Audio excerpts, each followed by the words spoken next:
the quest for financial viability obeys the logic of the market, whereas social objectives aim to meet the needs of communities and advance social change. Social enterprises embrace growth, but this growth is aimed at creating and sustaining and growing social value through continuous innovation and learning. Turning to the tourism sector, recent research shows that there is rapid growth in social enterprises, in particular in low and middle income countries where tourism is a key economic sector. It is assumed that, due to their hybrid character, social enterprises are particularly well equipped and effectively mobilize financial resources and ensure the cooperation of multiple stakeholders. As social enterprises favor tourisms where consideration for the economic, social, and environmental impact prevails, such as community-based tourism, nature-based tourism, ecotourism, inclusive tourism, regenerative tourism, they are committed to create value for host societies and contribute to regional development without jeopardizing the environment. And yes, many of such enterprises explicitly mention sustainable development among their objectives.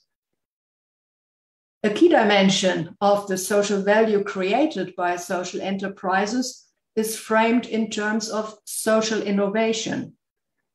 The role of social entrepreneurs as tourism leaders may entail processes of learning with the market in order to be able to address market failures and create new social entrepreneurial opportunities. Social entrepreneurs are particularly motivated to adopt business models, to offer creative solutions to complex and persistent social problems. In so doing, social entrepreneurs in the tourism industry may emerge as leaders introducing alternative practices and initiating new patterns of tourism consumption that in the end may indeed help the good cause of sustainable development through tourism. For the global corporate sector, the big tourism companies, an excellent opportunity for innovation presents itself here. A meaningful way of practicing corporate social responsibility beyond the rhetoric is to support social enterprise startups by small businesses or young entrepreneurs. Not only does the corporate sector have a responsibility in this respect, but also do they hold a significant stake in advancing alternative, smarter approaches. To wrap up, I would like to outline the contours of a future research agenda for post-pandemic tourism scholarship. Here are my initial thoughts. Social entrepreneurship in tourism is on the rise, and so is the scholarly interest in what motivates social ventures. It will not come as a surprise that I conclude my address with calling for more research on tourism social entrepreneurship, in particular as an innovative post-pandemic business strategy.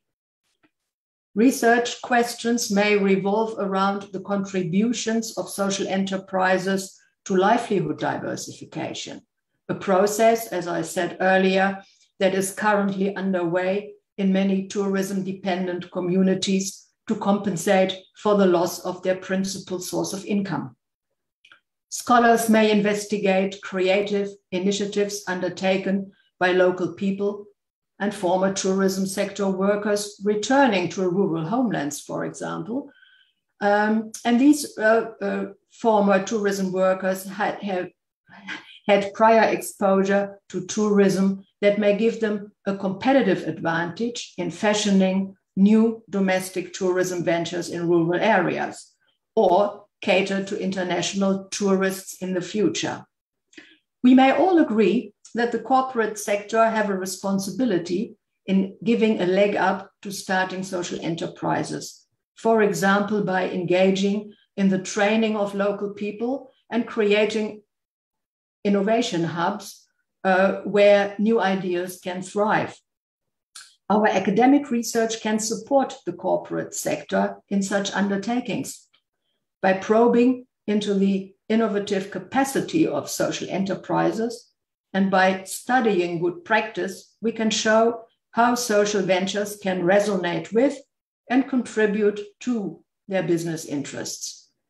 And in the end, the tourism industry as a whole might benefit from unlocking the socially innovative energy and the transformational potential of social enterprises. And we as researchers, as scholars, have a role to play in pushing this agenda. And finally, in all our future research ventures, let us refrain from using the concept of sustainable tourism in an idle, thoughtless, or casual manner. Let us refrain from greenwashing our research for the sake of personal benefits, such as research funding or promotions on the job. And most of all, let us live up to our mission of tourism scholarship, open-minded and critical, collaborative in our ventures, and never the mouthpiece of particular political interests. Thank you very much. Thank you so much, Professor, for those insightful words. And I would like to remind our participants that this conference is airing simultaneously in Facebook as well as in YouTube. So now the spotlight falls on a small video presentation of the journey of the International Tourism Research Conference.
Thank you. Next, we will be moving to our technical sessions. Before that, I would like to invite Professor Dr. Mubarak Khalidin, the co-chair of the International Tourism Research Conference, to do the opening remarks. Over to you, Professor. Thank you. Very good afternoon to you all. The 7th International Tourism Research Conference 2021 is a special event of this year with the participation of senior academics, research scholars, and industry practitioners across the globe. We were able to schedule this research conference covering 4 technical sessions. Session 1 is Resilience Building and Entrepreneurial Innovation for Sustainable Tourism. And Session 2 is parallel session for international research paper presentations, a way forward for sustainable tourism. Session 3, Tourism for Inclusive Growth and Development. And Session 4 is an evidence-based research discussion, lessons learned from global best practices. Further, we have received more than 100 research papers this year across the world. We are proud to say that the ITRC publishes 4 different research publications today. 1, ITRC 2021 Book of Abstracts, the proceeding of this conference. 2, the Journal of Tourism Economics and Applied Research, the 5th edition. 3rd, an edited book titled Sustainable Tourism Development, a strategic promotion and best practices. And fourth is another edited book on corporate sustainability and social responsibility and entrepreneurial approach of Sri Lankan tourism. I would like to thank the editors of these publications, Professor Suranga Silva, Mr. Sampath Siriwardana, and Ms. Pratibani Bandusena. And I thank for all the authors and contributors for these publications. Furthermore, we're proud to say that as an organizing team of ITLS and ITRC 2021, under the guidance of Professor Suranga Silva, the chair of ITRC, we were able to create this knowledge platform with the immense support of our joint secretaries, Mr. Sampath Siriwardana and Ms. Pratibani Bandusena. I sincerely extend my gratitude to panel chairs and panelists, and I congratulate all the presenters, and I hope all the participants will have a great and resourceful day. Best wishes to you all. Thank you so much. Thank you, Professor. Next, we will be about to begin our technical sessions. This is to inform you that we will be parallelly having two two technical sessions at the same time. I would like to invite who will be presenting and also the panelists to move to our next link that we have provided. Technical session 2, you can see that link on our chat box as well. Meantime, I would like to mention their names as well. So the panel chair will be Professor Dr. Reverend Vemalaratna, Professor Dr. Muhammad Aslam, Professor Dr. Nalin Abesekara, Dr. Shamini Pereira, Dr. Janith Abegunavsekara, Dr. A.M.C.P. Atapattu, Dr. Sashini Ulatunga, and Dr. Nalin Gunasekara. Please use that link that we have already shared with you to go for the technical session 2. Others can remain in the same link, so where we have the session 1. Thank you.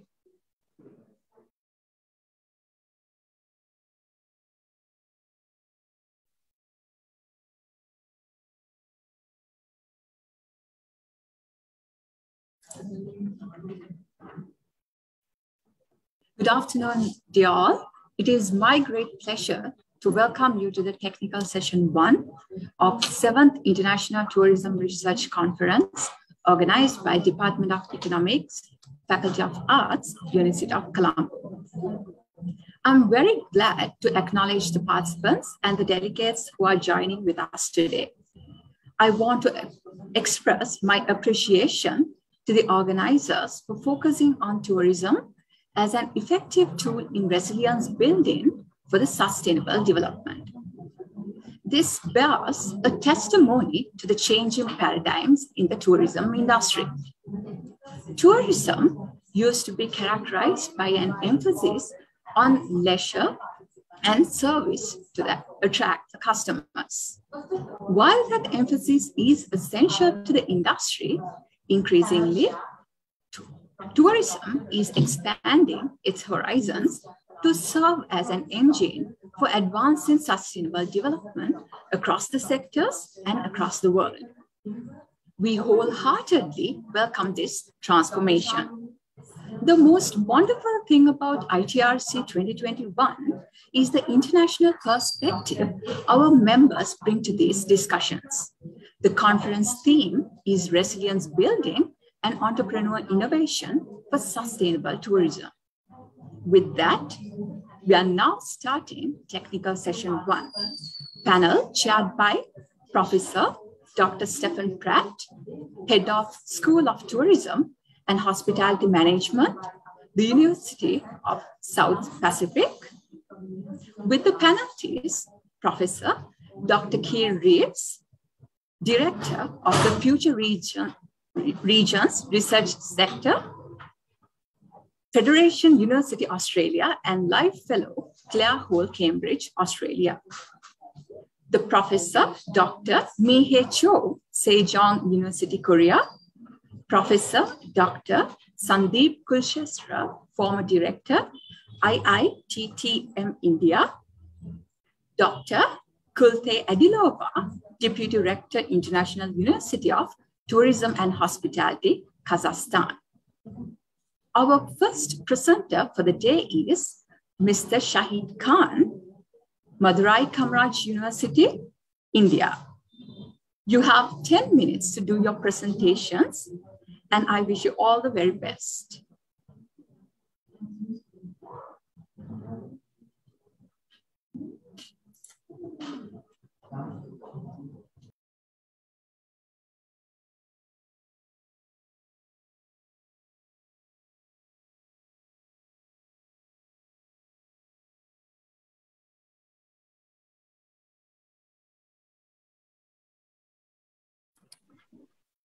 Thank you. I am in the process of sharing my PPT. In the meanwhile, I hope I am audible. Yes, Ms. Shahid. Yeah, thank you. My PPT is on presentation mode. I hope it is visible to all of you. Yes. Yeah, thank you. Thank you for the opportunity, and thank you for helping us, as we all love in India and Sri Lanka, to play a cricket match, and thank you for helping me to open the innings. And I'm sure all of us, I mean, as explained by our keynote speaker as well, we have been going through a huge crisis. And our focus of the research, the three of us, myself, Rita, and Professor Kannan, we have worked on this aspect of online travel agencies, which we all are aware that close to almost about 66% of the business of travel, tourism, and hospitality e-commerce happens through the e-commerce way as such. And what kind of an issue these folks have faced and how we are trying to stand up. So the background of the study was simple: COVID, impact on Indian tourism, travel, and hospitality. The two agencies that we covered, Make My Trip and Yatra, the crisis management, the spring back opportunities, and what is the future that they have in store. The main objectives, before I continue, I hope the slide has moved to slide number 3. If you can say yes, I will move ahead. Okay. So the objective was prime, to understand the nitty-gritties that MMT and Yatra.com had, because let me just make a point over here. Make My Trip, their average income flow was almost $500 million. And believe me, friends, when I say this, I have gone through the reports, the reporting of Make My Trip and of course Yatra.com and the smaller e-com entities in India. Make My Trip's inflow from $500 million became zero, Z-E-R-O. The day lockdown was announced in India, within about 21 days, their income inflow was zero. What happened? Impacted the employees, though the numbers were small to begin with, but then the impact was phenomenal. Our research paper has focused on how the market trends also had an impact, because both these companies are actually not listed in India, but they're listed in NASDAQ USA. It went down phenomenally. So not only COVID broke the backbone of tourism, travel, and hospitality, but the standalone entities, the companies, the hotels, the hospitality segment, which all had put in their influence and information into these e-commerce companies, was actually lost out. So here we are trying to look forward at the green shoots that are available, the springback opportunities, and the way these two companies actually have moved forward to ensure a success, not only for themselves, but for each one of us in the field of tourism, travel, and hospitality. The methodology of our research has been primarily to do with the discussions that we have had one-on-one with the associates and executives of these companies, and also the other players. And not only other players, but also the consulting firms like EY, Grant Thornton, Deloitte, their reports that have been put forward, and Statistica and Bloomberg Quint have been important sources of information, though not the corporate connect, but the free connectivity that we normally get. And of course, all the inputs that have been provided to NASDAQ. Apart from this, we made a paper presentation just before COVID lockdown was initiated in Indian Institute of Management, Sirmaur. And over there, we spoke about the positivities of the e-commerce business, but we soon realized that the lockdown had literally killed the business as such. I have now moved to slide number 5, which is a very critical slide for all of us to see. As I speak, if you can read through the kind of work that happened, the CII National Chairman of the Tourism Committee very categorically said 5 trillion Indian rupees would be the loss due to COVID. And mind you, my dear friends, and all those who are listening into us today and in the future, the kind of losses are there in that particular chart that is there, branded hotels. All this is in Indian rupees. OTAs lost a good amount, tour operators, standalone, and also the chains. Adventure and cruise operators, it literally became zero. That was the loss. And look at on the left side, the kind of the NASDAQ ratings that these two companies had, where they were in the month of February 2020 and where they were in the month of March. For Yatra, it was a double whammy because they were going through an acquisition by an American company called Ebix. And at that point in time, in all probability, that particular acquisition was actually not going to happen. That was the kind of a scenario that these e-commerce companies actually faced, both of them. And in fact, we were going through an interview of Mr. Deep Kalra, the CEO, or rather the chairman of Make My Trip, wherein he said there were people who had worked with them from the day they had started, and they had to do away with them. How did they manage? It is the story that is there in our research paper, which we have submitted. One very beautiful and important thing that we found out of the study that we undertook for almost about 18 months was earlier Make My Trip and also other e-commerce companies would focus on not only the travelers within India, but their focus was also on the inbound that was happening into India. Plus, the kind of acquisitions and the integrations they're done with other entities globally, they were focusing on other geographies also. Realization dawned that this pandemic is not going to go away very soon. So the focus must and should be on domestic travel. In our research paper, we have very clearly articulated and said how the government of India had come out with various scheme options for domestic holidays. Because as we all know, countries like India and Sri Lanka, we have always depended upon inbound tourists. The focus on us, we the citizens of our countries, is not much. Government of India realized that in 2019, and they came out with some wonderful programs like Dekho India, Dekho, you see. So when you look at it from that aspect, the e-commerce companies during pandemic, as and when the unlock happened, unlock 1.0, 2.0, 3.0 happened, they just forgot about the global tourists because the global tourists were not able to travel in. The focus became domestic travel.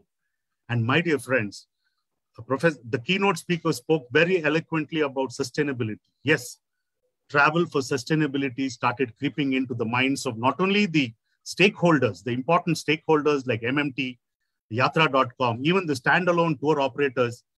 They realized that the traveler wanted to visit places which provided them multiple options. Having been stay put in the houses for a minimum of 3 months and a maximum of 6, everyone started running. Believe me, we have spoken to a lot of people, and we found that everybody wanted to get into the domain of revenge travel. I am sure our global, professors like Professor Shear and all others who are there on the panel would also highlight on the revenge travel and where we need to focus on sustainability. Make My Trip has realized that they are also focusing on sustainability. One very important concept that came about, two rather, was staycations and vacations, work vacations. Employees working in corporates simply shut down and said, okay, unlock has happened. Let me take my family and move away to a resort, stay there for about a week's time because I'm bugged staying. Mr. Khan, you have 1 more minute to conclude your presentation. Yeah. Vaccination, all of us know, was the key. The spring back options were there in the multiple. But one important thing to all those who are hearing me, they made a shift from the core of travel business towards the digital service opportunities that they had.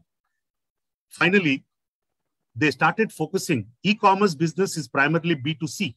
They started focusing on B2B. In our paper, we are very clearly articulated. Yatra has close to 20,000 B2Bs today. Credit vouchers were an important thing that came about. Alignment with the federal government opportunities, better deals, you see. These are our recommendations. Focus in the future on offbeat, putting sustainability into the picture. New versions of travel will come in. Ensure that e-commerce companies and also standalone companies have as much cash in hand. The clauses of force majeure are going to become an important aspect in the tourism, travel, and hospitality dynamics. And yes, we have to be engaged in constant research. I think my fellow presenters, the students who are listening in, the future is bright for us. 2023 may be the time when tourism will come back. We need to get involved not only in tourism, travel, hospitality operations, but research as well, because that is what will help us to engage ourselves in the travel trends. Thanks a ton, and thank you, and wishing all of you the best. Thank you for the opportunity. We are open for questions. Right. Thank you, Mr. Shahid Khan. So with that, we are now moving to the next presenter in the technical session 1,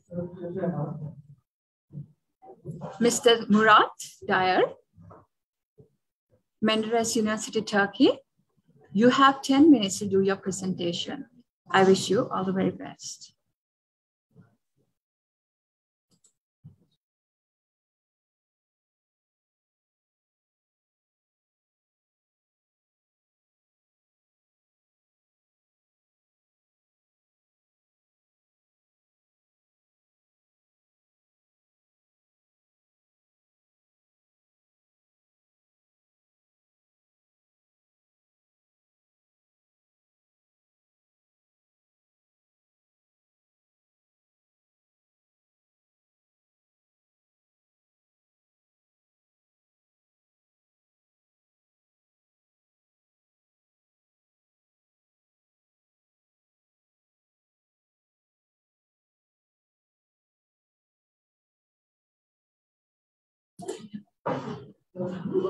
Excuse me, Mr. Murat, I think you're not audible.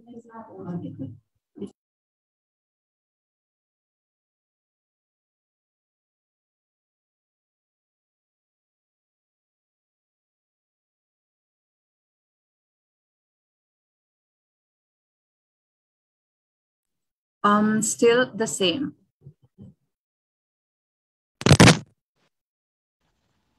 Can you hear me now? Yes, we can hear you. Yes. Okay, thank you very much. So I will talk from first again. Hello, everybody, ladies and gentlemen. Thank you for this opportunity. I hope everyone is safe and sound. So I will move on with my presentation. So our presentation's name is Impact of the COVID-19 Epidemic to Tourism Industry and Comparative Analysis of Crisis Management Strategies of Countries. So we have a project team. We have 3 researchers and 3 scholars. My name is Murat Duyar. I'm a PhD student at Adnan Menderes University at Tourism Management Program. So at Master Program, we did this project with our team. So I would like to give you the results of our project. So first I will talk about background of the study. So as you can see, tourism industry leads employment and opportunities for women, youth, and for rural communities. Although it is known that tourism industry has faced a wide variety of crises on a global scale, COVID-19 affected and in an unprecedented way. So aside from the impact of the virus had led almost a complete cessation of tourism activities all around the world. So for this reason, it's important to evaluate the crisis management strategies of countries during this pandemic. So, and there is an urgent need for crisis strategy to help the tourism industry recover from COVID-19. There are some strategies, but it doesn't fit all because there is a strategy who fit on natural disasters like avalanche and rain and earthquakes, but this is another level of crisis as COVID-19. So our objectives is, our main purpose is to examine the crisis management strategies of top 20 countries in the world. How we choose this? It's all about their economic levels. So top 20 of top 20 richest countries, as we can say. So in the research, firstly, we have given information about COVID-19 and past pandemics, and the supports provided by countries to the tourism industry for the epidemic we have mentioned, like employees, local businesses, and other things were examined, and messages highlighted in their marketing contents. So we have received this information from their Instagram accounts, and also I will mention about more. And so also we use their official websites and destination management organizations Instagram accounts as well. So if we talk about methodology, we have used their social media accounts, as I say, and reports within the scope of research. We evaluated with a holistic multi-case design approach, which is a qualitative research method. We analyzed these documents with content analysis, and also we have used the statistics published by World Tourism Organization in the last 5 years. So we have examined those documents as well. So conceptual framework. At this section, we have first mentioned about COVID-19 and its effects on tourism sectors. Later, we have mentioned about crisis management notion, its relation with tourism and models. So we have mentioned about 5 of the crisis management models of tourism sector. So at findings section, it is seen as you can see at the left side of the screen. It is seen that countries are divided into 7 groups depending on the duration of their marketing-oriented initiatives on social media during and after COVID-19. As you can see, there are some differences and numbers. You can say, what is this? For example, Holland mentioned, Saudi Arabia mentioned 4 days before their first COVID-19 case. And this is the difference between first COVID-19 case and their reaction day. So as you can see, Spain and Japan are last. And when the marketing-oriented unresponsive periods of countries before and immediately after their COVID-19 focused posts are examined.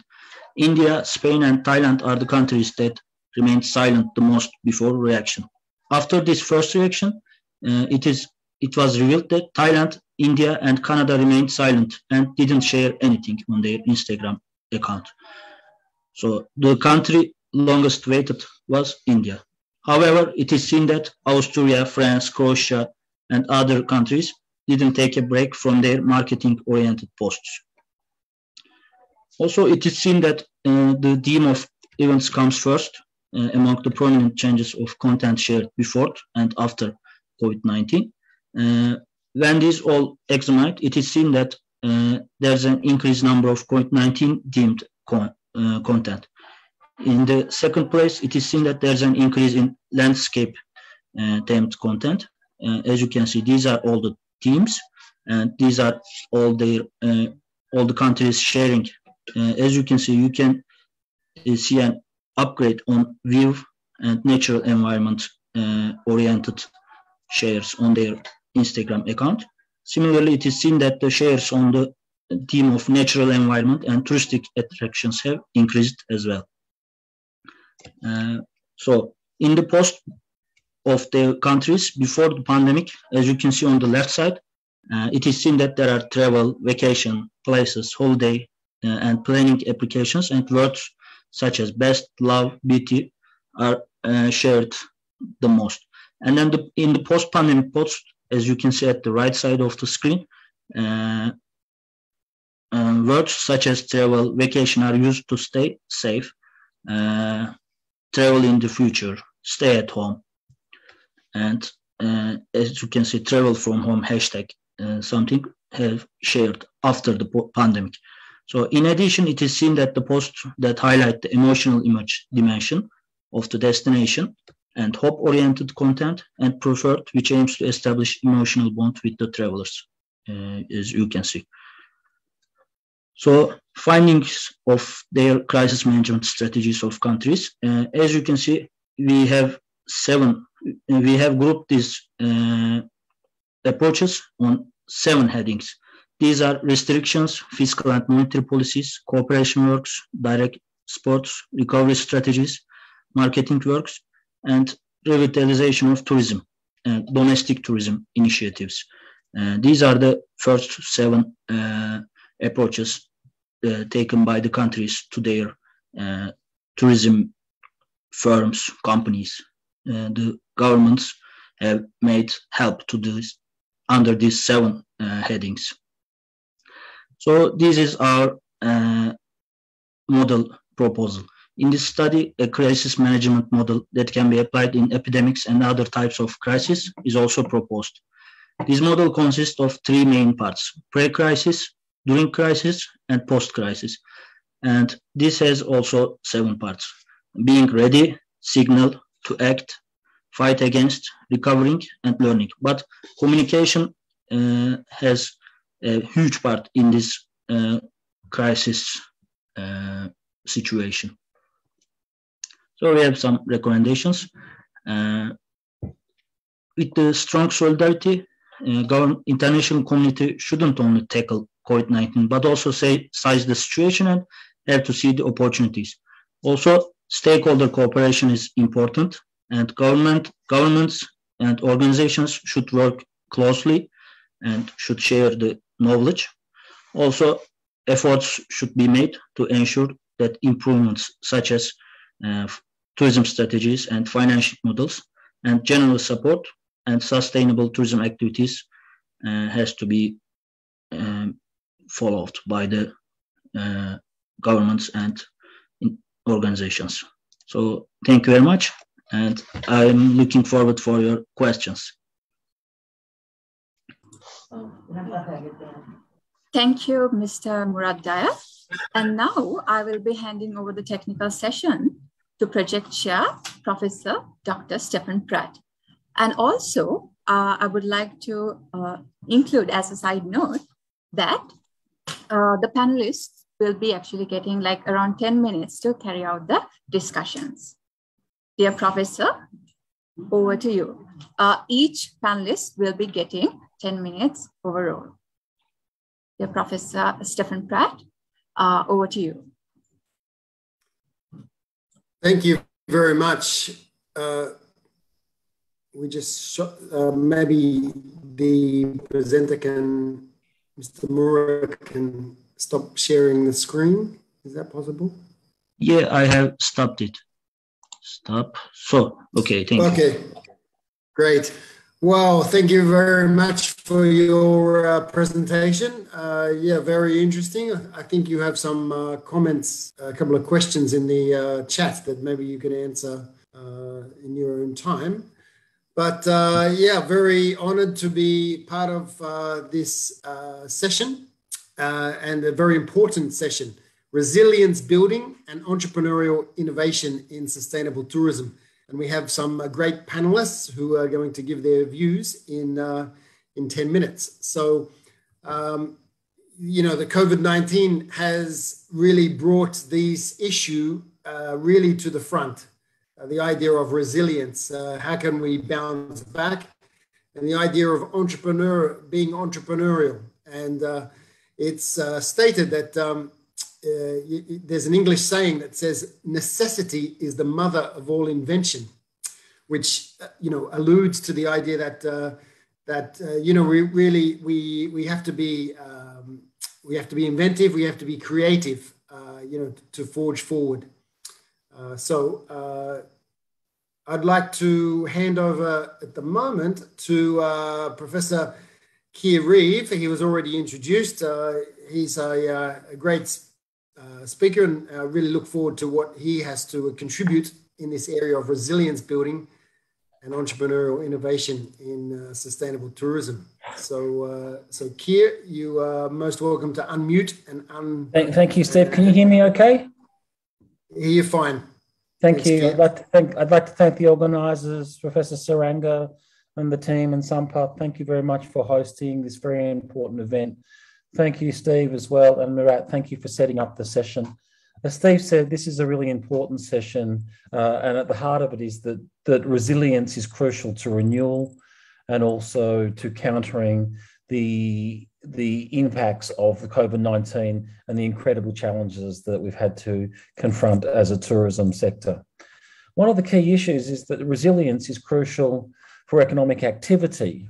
And if we are going to stabilise around the new normal and living with COVID-19 and hopefully without it in years to come, we need to have strategies in place. This has huge implications for global activity economically, and also it has implications for Australia. I'm going to touch on Australia very briefly because it's what I know perhaps the most about, but I think it resonates very, very much with other papers we heard. I just caught Murat's paper, and I've been reading various articles in tourism geographies and tourism recreation research recently that are addressing these issues as well. And of course, I'm thinking of Joseph Gier and Alan Liu's books on livelihoods and sustainable livelihoods as well. So there are huge implications. And I think the key thing for this session, perhaps to set it up, is we need to consider what the role of the private sector is going to be. Also, the role of government spending and planning policies for increased tourism activity. Yet last night, where I live, we came out of the longest lockdown anywhere in the globe. 1 minute to midnight, people were lined up to start going out. And I just went for a drive earlier on just to prepare for today. A number of tourism destinations, places, activities are happening, and sometimes for the first time in literally months. We've had 6 or 7 lockdowns. And the question is, how do these businesses, they may be large stakeholders, hotels, the airlines, the national airline, in my case, Qantas, in Sri Lanka, and others nationally, we know they're obviously hemorrhaging and they've got huge challenges. But there's also the small to medium enterprise businesses, the SMEs, if you like, that really are going to drive a lot of this. And this is the role of the private sector. And the question is, can they attract more activity, more visitors in a way that is sustainable, but also has an appeal in what I call the new normal? So that's one question that I think we really have to consider at length and interrogate like far more deeply than what I'm doing at the moment. The second is, what is the role of government? What will government spending and planning? There's been extraordinary amounts of money that have been pumped into various parts of the Australian economy. It's happened globally, as we know, nearly everywhere. I'm not an economist, but it's certainly apparent that there's been an incredible amount of money. But at the heart of that, that's really been about holding things together. But now we're moving, I guess, to the new normal COVID, or indeed a post-COVID planning.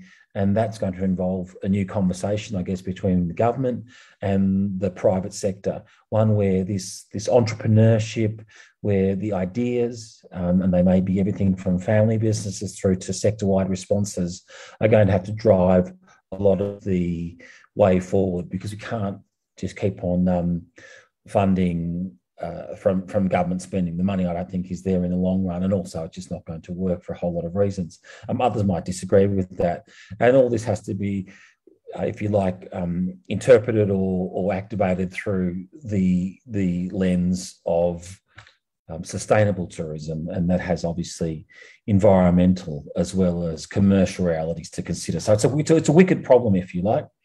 So the question, I think, for me is, what will the industry do to revitalise as we enter this new phase of activity? In Australia, there are new issues to consider. There's questions of sustainable tourism to key sites. There's questions of including new content. Indigenous tourism is increasingly important. And there are also some very, I guess, rubber hitting the road issues rather than the big picture stuff. And that is, how do we cope with the practicalities of pent-up demand? Where I'm from, there, as I said last night, people were lining up to go out. They hadn't been out for literally months and months and months. There's been 6 lockdowns. We've been the most closed down society in the world.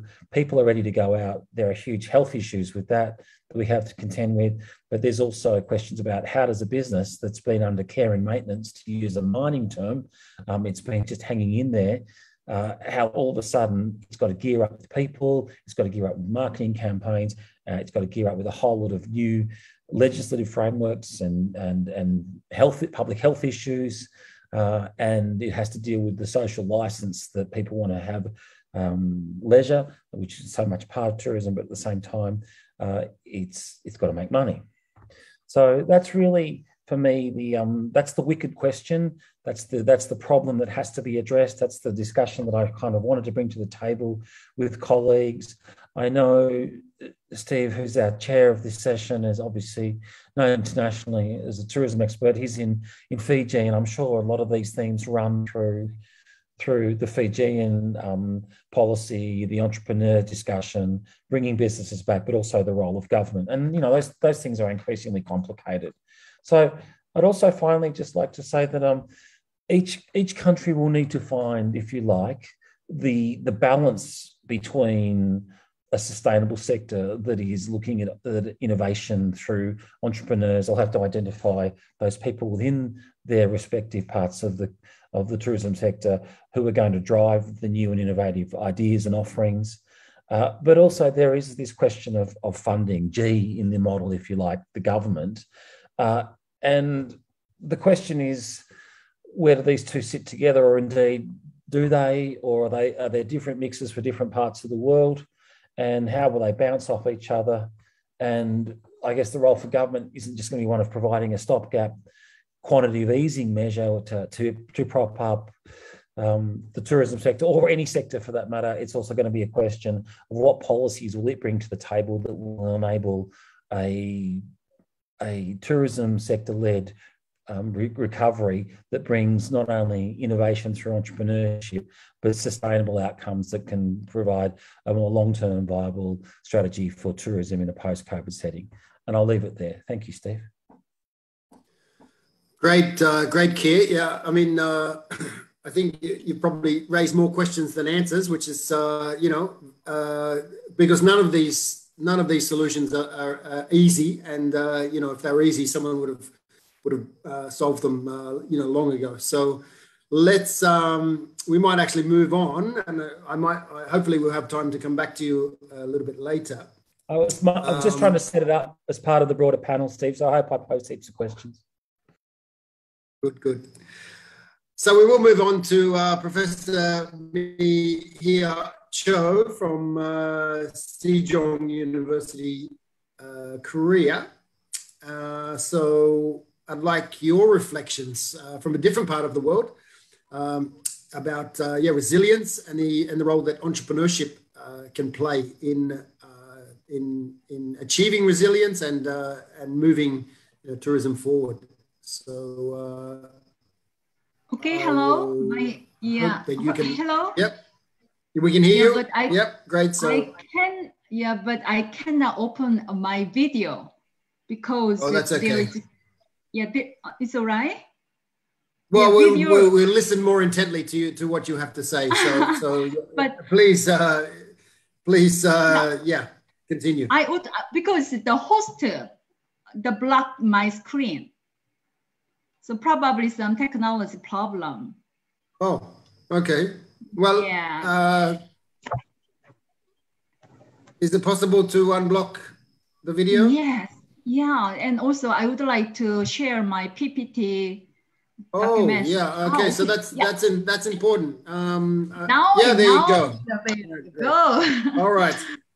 All right. Please. And also, how about the screen share the PPT presentation? Okay, I will do. Oh no. Okay.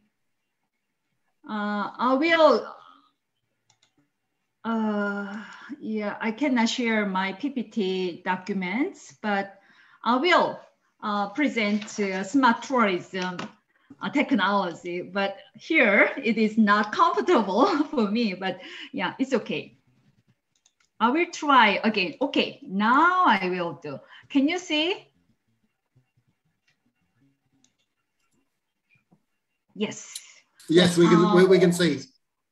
Yes, I will present the smart tourism technology and the technology readiness. The advancement in information and the communication technology shaped the paradigm of the tourism industry, establishing the concept of smart tourism.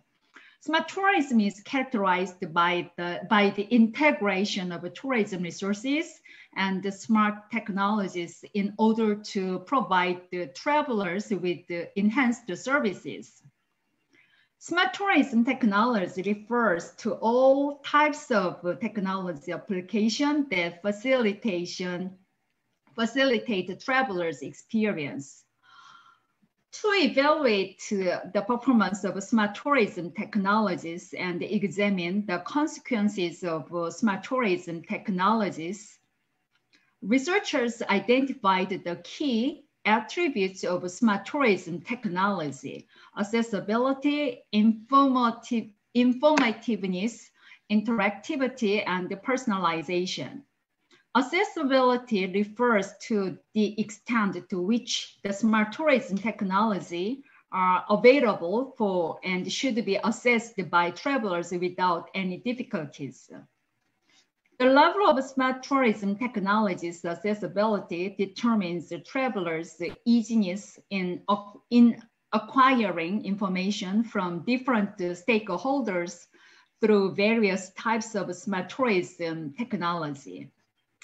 As a second attribute of smart tourism technology, informativeness indicates the quality of information and the trustworthiness of the information offered by smart tourism technology.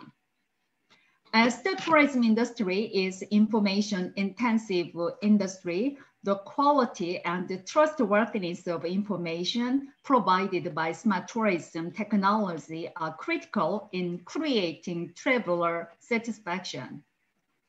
Interactivity, the third attribute of smart tourism technology, is defined as the degree to which smart tourism technologies can facilitate an immediate and active communication with the travelers. When smart tourism technology are highly interactive, travelers are able to obtain immediate responses from smart tourism technologies. The fourth smart tourism technology attribute, personalization, indicates the ability of smart tourism technologies to provide particular information that corresponds to travelers' needs.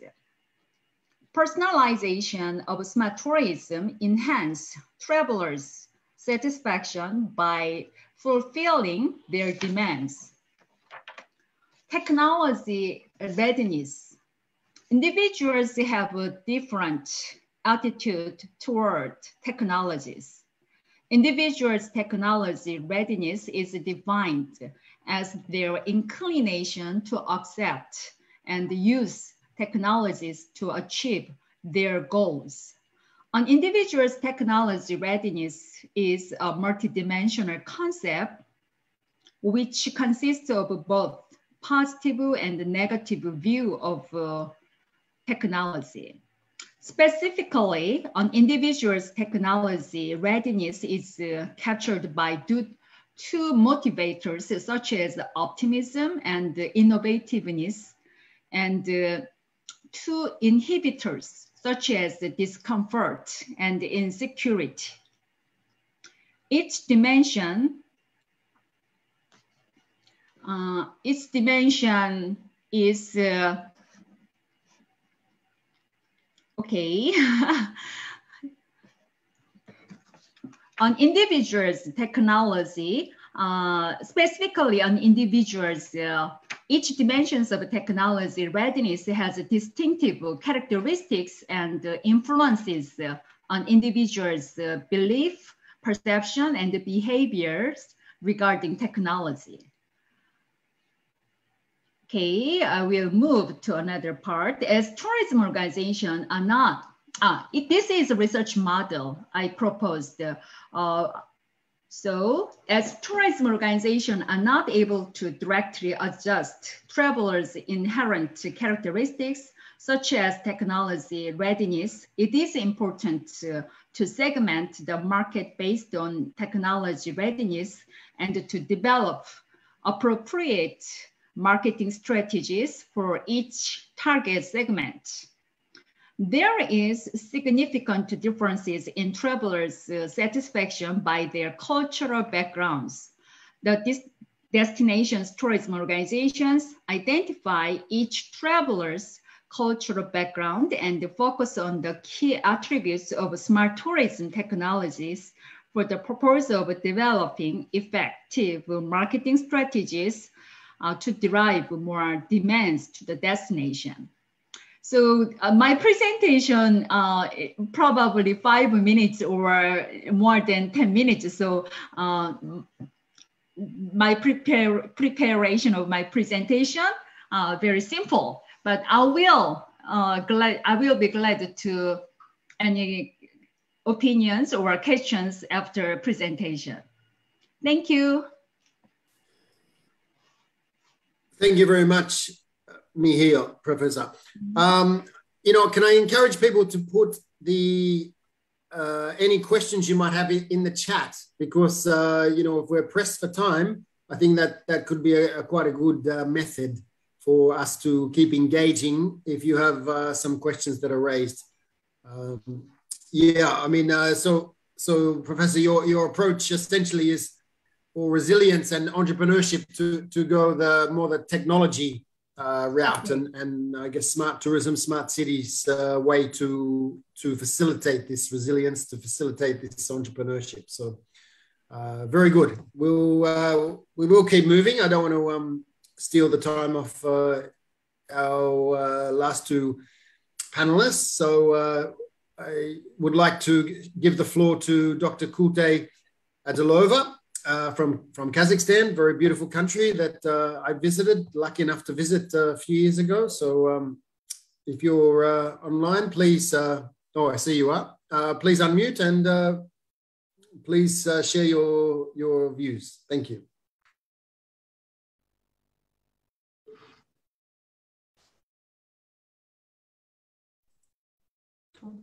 I can see your video there, but you can unmute.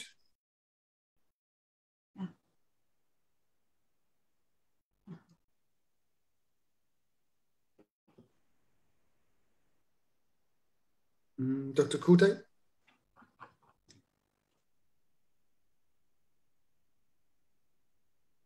University of Tourism and Hospitality greets all distinguished guests and the participants of the 7th International Research Conference on Tourism at the University of Colombo, Sri Lanka. It's my pleasure to join you at this year's International Tourism Conference. I am Dr. Kulte Adilova, Provost, International University of Tourism and Hospitality, Kazakhstan. I'm here to present a lecture on entrepreneurial innovation for sustainable tourism in Kazakhstan. Tourism is integral to Kazakhstan's position as a vibrant and a connected hub that enables not just the exchange of goods and services, but also the exchange of ideas, experience, and talent. The sector has faced immense disruption given the happenings in the world. But in Kazakhstan, we are ready to do things differently and progressively. We will position ourselves at the forefront of change and be bold in offering new products and experience to reinvent global travel. Tourism is one of the kind of international activity, and for many countries, the most important source of economical stability. In addition, tourism has the development of more than 32 economic sectors. Tourism has a high economic and social importance for the economies of many countries, including Kazakhstan. modern conditions of hard competition in the tourism market, also economic and political instability in many regions, indicates the need to switch to an innovative way of developing the tourism industry. What's the meaning of sustainable tourism? Primarily, this is a desire to provide an exciting and informative vacation, useful and beneficial for the host country without harming the local environment and society. Sustainable tourism means the creation of a tourism product that rests on 4 pillars: social significance, environmental friendliness, economic benefit, customer satisfaction. Of course, each of these components involves constant work on quality. The presence of concept adherence to world trends, a focus on quality, competitiveness as this criteria of a certain maturity, which many representatives of the travel industry have achieved. Kazakhstan is not famous in the world as a tourist destination, but its lands for a long time provided a link between China and Europe, having witnessed many historical events over the centuries on the section of the Great Silk Road. Out of the 1,121 UNESCO World Heritage Sites, 5 are in Kazakhstan, 3 of which are cultural heritage sites and 2 are natural heritage sites. Cultural objects, Hoja Ahmet Yassavi Mausoleum, petroglyphs in the archaeological landscape of Tamgali, Silk Roads, Shenzhen, Tianshan Corridor Network, natural objects, Sararka Steppe and lakes of northern Kazakhstan, West Tianshan. Tourism in Kazakhstan is not yet a highly profitable industry and isn't an attractive investment destination. In the country's GDP, tourism services are only 1.8%. Despite this, there are already positive changes in the tourism sector. In the last year alone, the volume of services provided by various tourism companies has increased by 17%. The flow of visitors of inbound tourism has increased by 14%. And the expenditure of foreign nationals on trips to Kazakhstan has increased by 5.6%. According to the World Economic Forum, in 2019, Kazakhstan ranked 80 out of 140 countries in the World Index of Competitiveness in Tourism, improving the indicator by the first position compared to 2017. Priority destination, the active development of which is enshrined in the state program for the development of the tourism industry of Kazakhstan.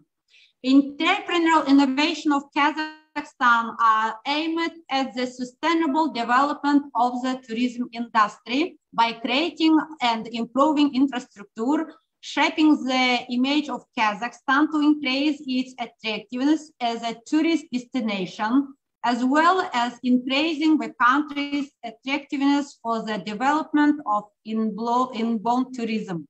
Accordingly, in order to take its rightful place in the condition of hard competition among the well-established world participants in the tourism industry, Kazakhstan needs to take an innovative approach as a basis.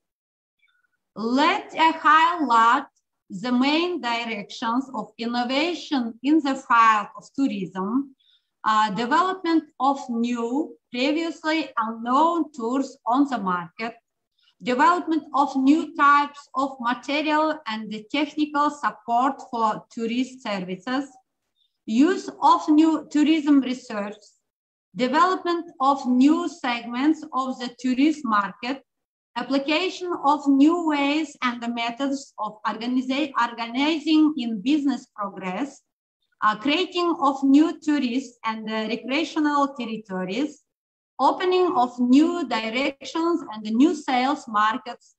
Exactly.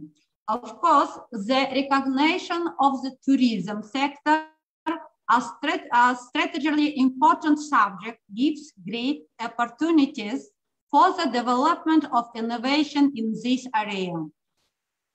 After all, innovations are a factor in increasing competitiveness in all sectors of the economy, including tourism.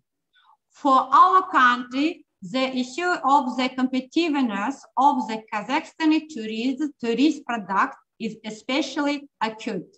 The main objectives of the transition to an innovative way of development of the tourism sectors are promotion of Kazakhstan as a tourist destination in the world and in domestic market,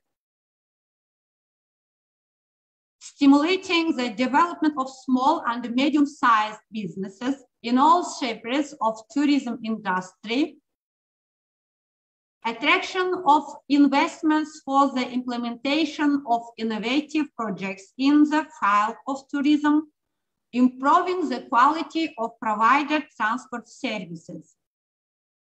The tourism industry, especially countryside tourism, is dominantly dominated by small and medium-sized enterprises and is often considered less innovative than other industries. Tourism innovation must be seen as an ongoing, global, and dynamic process. Tourism product innovation means that a new or significantly improved product appears off the market.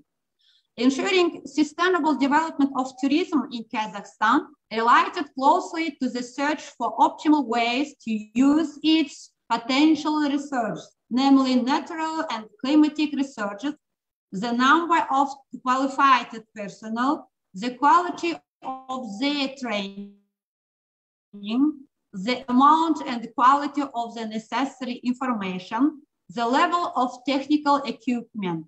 The trends in entrepreneurial innovation for sustainable tourism in Kazakhstan include deepening and expanding digitalization and automation in the provision of tourism services, tightening environmental requirements, and promote eco and ethno-tourism in the country.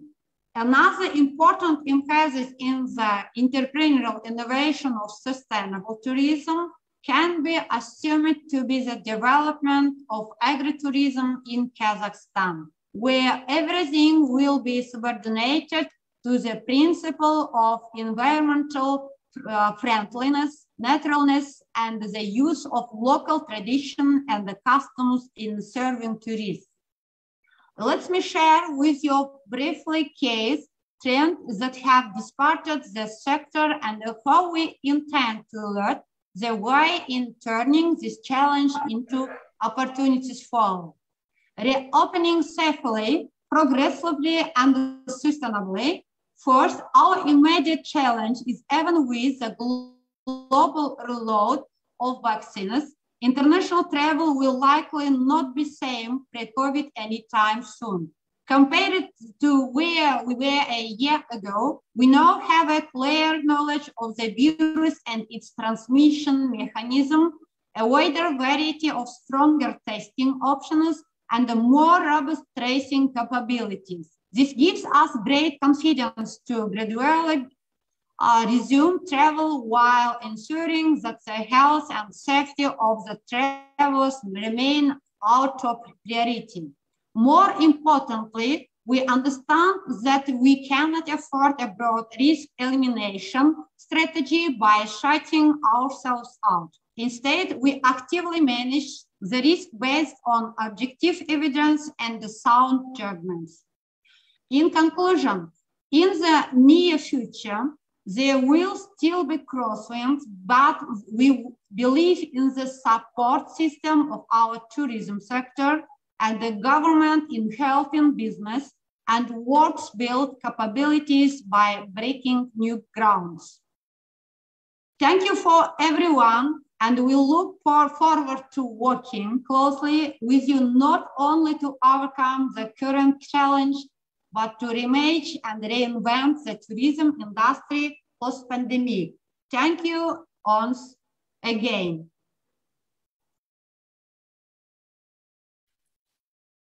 Thank you very much. Yeah, very insightful into Kazakhstan, and as you mentioned, many exciting and very beautiful landscape and things to see and do in Kazakhstan.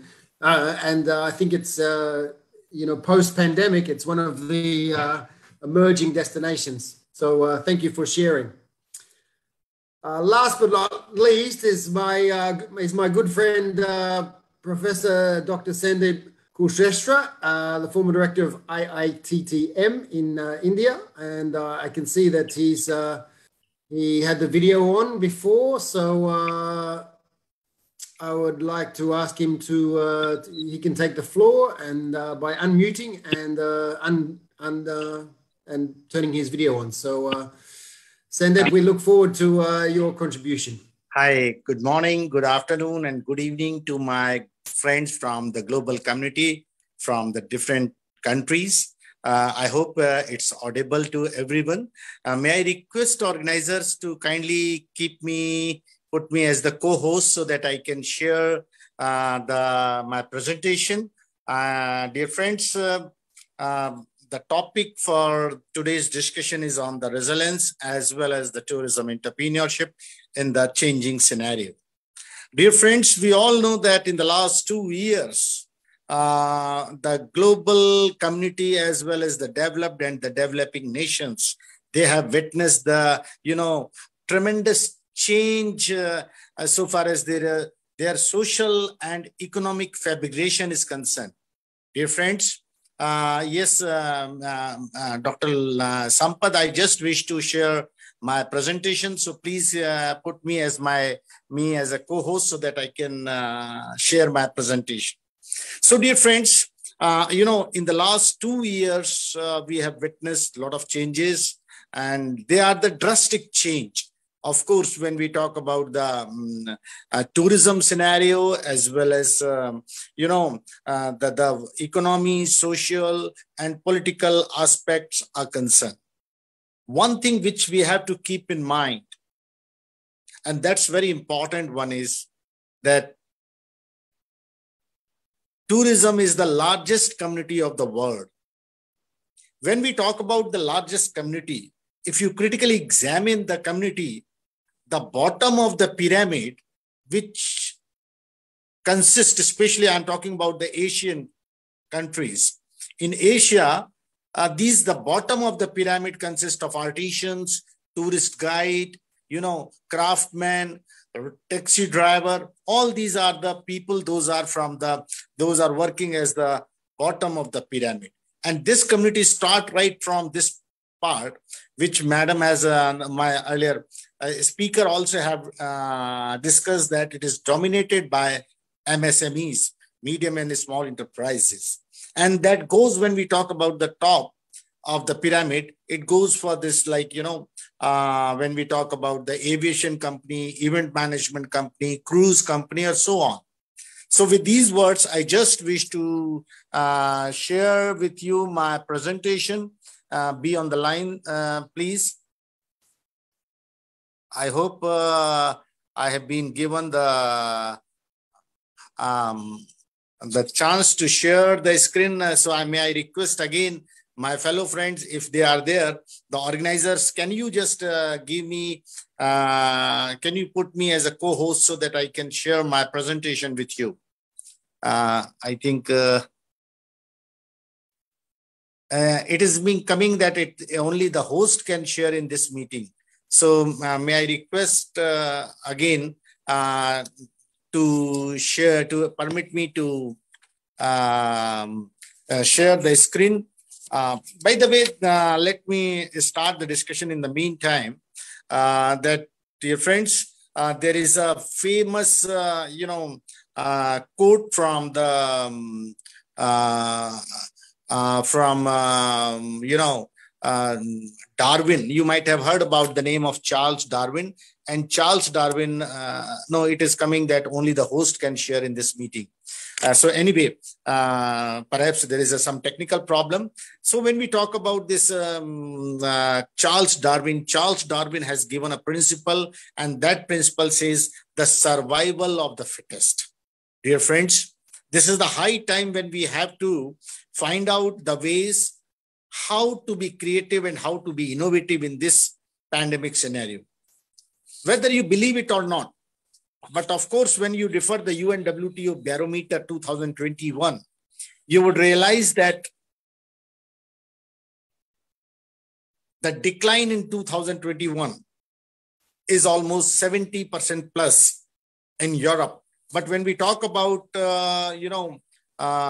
Asia, this goes to, almost 84%.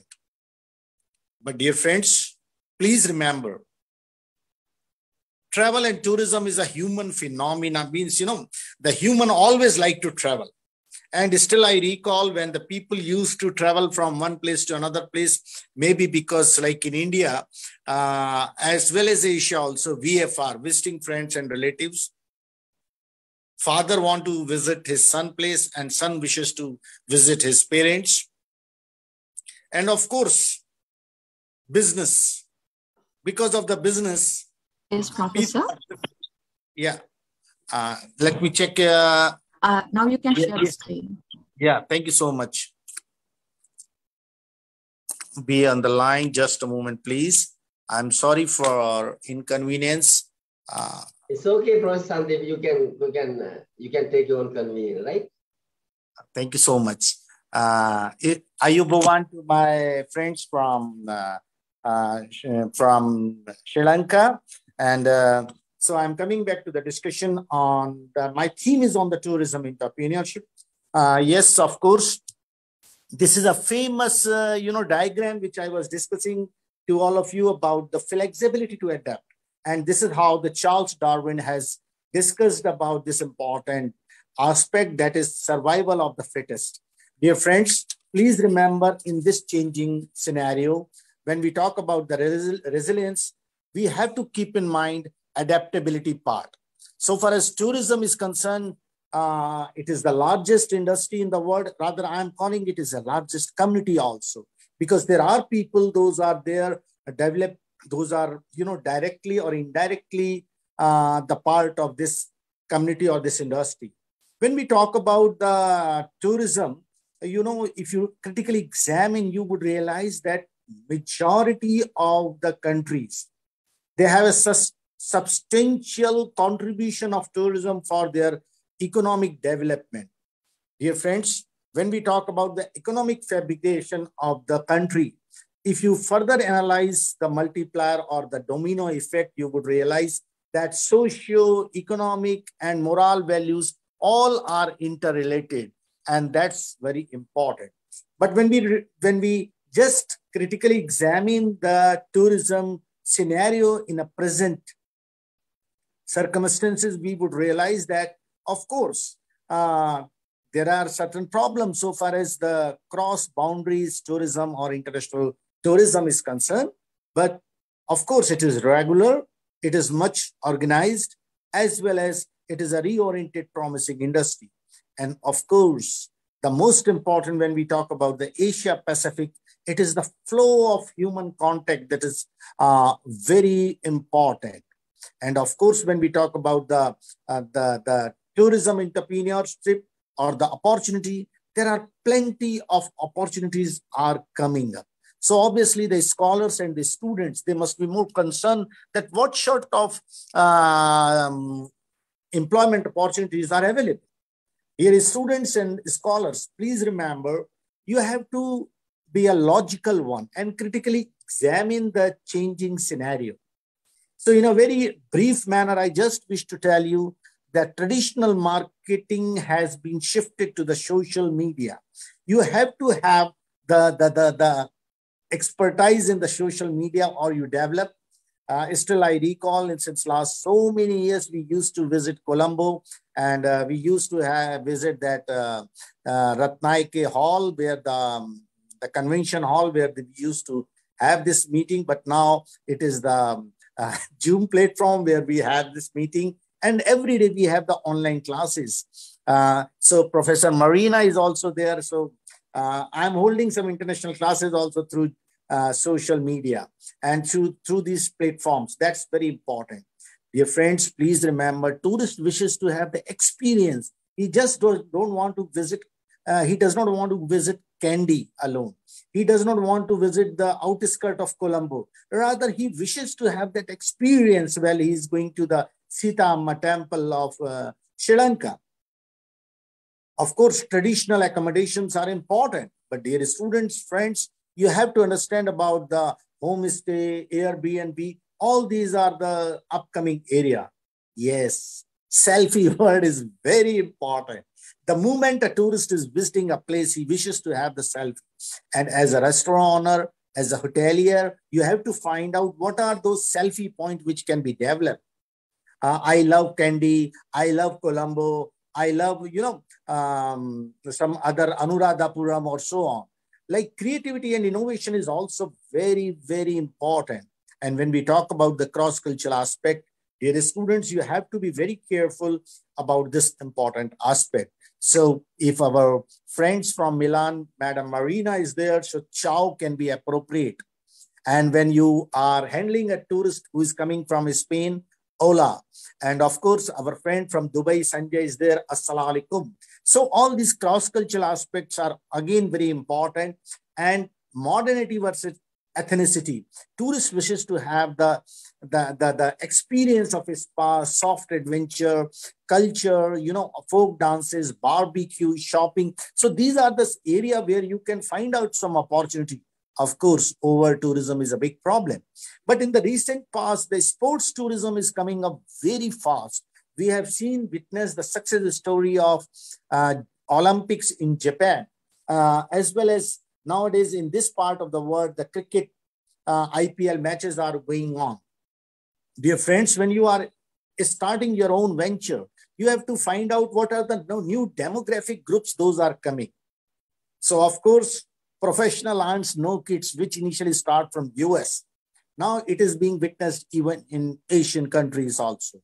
Travel happiness index become very, very important.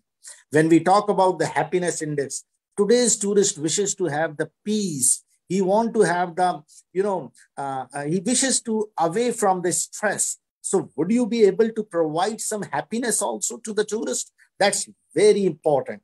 We have to find out some ways where we can have our own venture for this very purpose. And of course, peer-to-peer travel is very important, and you can have your online companies. Those are into the social media with the new business model. When we talk about the new business model, when you are attracting the tourists from India for the Ramayana circuit in Sri Lanka, you have to find out what business model will be appropriate to attract the tourists from North India or tourists from the South India. It is as simple as it is when I'm trying to attract the tourists from Sri Lanka to India. I have to study the different business model and business, norms when we are attracting the tourists from Colombo or the tourists from Jaffna. Dear friends, the multi-generation destination becoming very important. And that's the success story of Sri Lankan tourism. In spite of 3 decades, insurgency, Sri Lanka has witnessed the 20% growth in 2019. And it is because of the multi-generation destination where the children can enjoy the wildlife safari. Africa is a wonderful example, and people can enjoy, the adult can enjoy, the old age people can enjoy, as well as the micro stay become again very important. Micro stay means not for a day, rather for few hours. So let me show you some of the caricatures and the pictures so that you will be able to understand the important aspects. Yes, robots are very good. Japan has introduced initially, now in Asian country, even in India too, that is coming up. but of course, service will be a big issue, service with a smile. And of course, in the pandemic era, when the smile is the mask, it is masked. So that is again an important thing. Of course, cross-cultural issues are there. You cannot give everything to the machine. Of course, people used to say that in this resilience and the changing scenario, tourist wishes to have the touchless travel. But of course, touchless travel does not mean that the human touch is missing. You have to have that human touch. Yes, bed and breakfast, homestay, all are good. But whatever the commitment you are committing to the tourist, you have to provide all these things. Yes, this is a very famous and very interesting caricature. This is a cartoon. And of course, our tourism industry is also the part. The tourist is also the part. It has certain advantages as well as disadvantages too. Today, all of my tourism students of masters and PhD, they are worried about the Russia because again, Corona is upcoming in Russia. Whereas in India, we have crossed 100 crore vaccination. That is a world record. Of course, when we talk about carbon dependency, tourism is flourishing, but we have to understand about the sustainability aspect also. Yes, this is a very famous picture. Why I'm showing all of you, dear friends, you have to understand the aspects as well as, a positive and the negative side of the tourism so that you can explore certain things for your own venture, for your own startups. Lot of problem, and that's what the Google has started.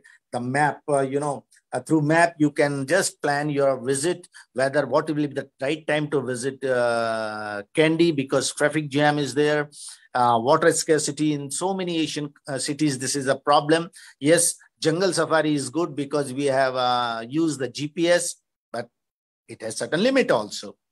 So people don't want to visit every time. They don't want to visit the Dubai. I know people don't want to see the concrete jungles, but at the same time, they have to consider the future city aspects also to have your own.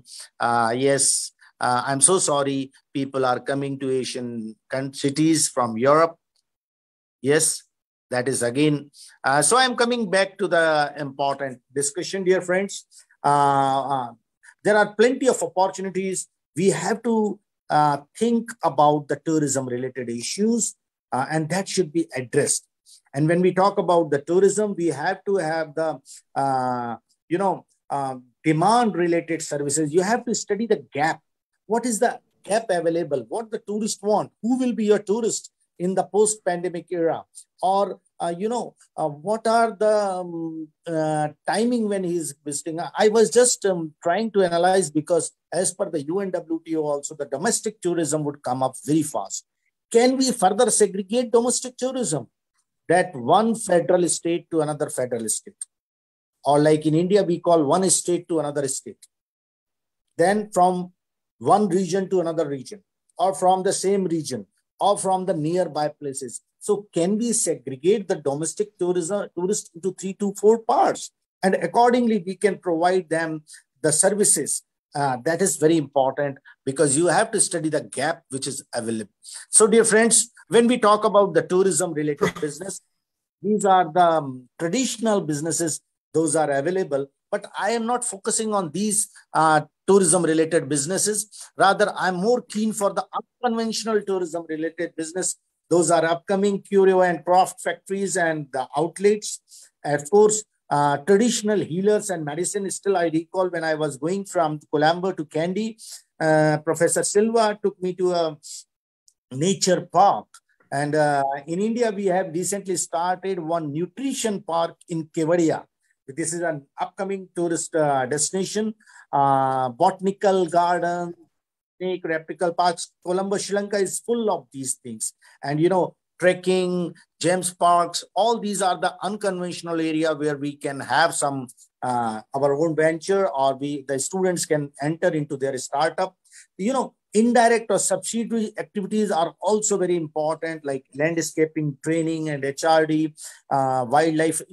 There are plenty of tourism experts. Those are entering into the protocol the changing protocol or upskilling and reskilling. This is again a aspect where a lot of opportunities are available. So, dear friends, please remember, idea is a funny thing. It does not work unless you do. So you have to do something. Otherwise, yep. Yeah. So I just yeah, good. So with these, I wish to extend my sincere thanks to the organizers who has given me this opportunity to share my discussion. Thank you so much. Thank you, Prof. Some very thought-provoking ideas there. So, I mean, what you mentioned, I think relates also back to what Professor Keir was talking about. So he raised the question about whether we're going to have, is tourism going to be similar to how it was before the pandemic, or is it going to be somewhat different, or does it depend? Because I mean, we've heard, we've been to Australia, we've been to Korea, we've been to India, and we've also been to Kazakhstan. So some quite different destinations at different levels of tourism development. So I'd be interested to hear first from Professor Keir, but also the others. To what extent in your part of the world do you think tourism is going to change and evolve, and to what extent it's going to be more or less starting back or catching up from how it was before?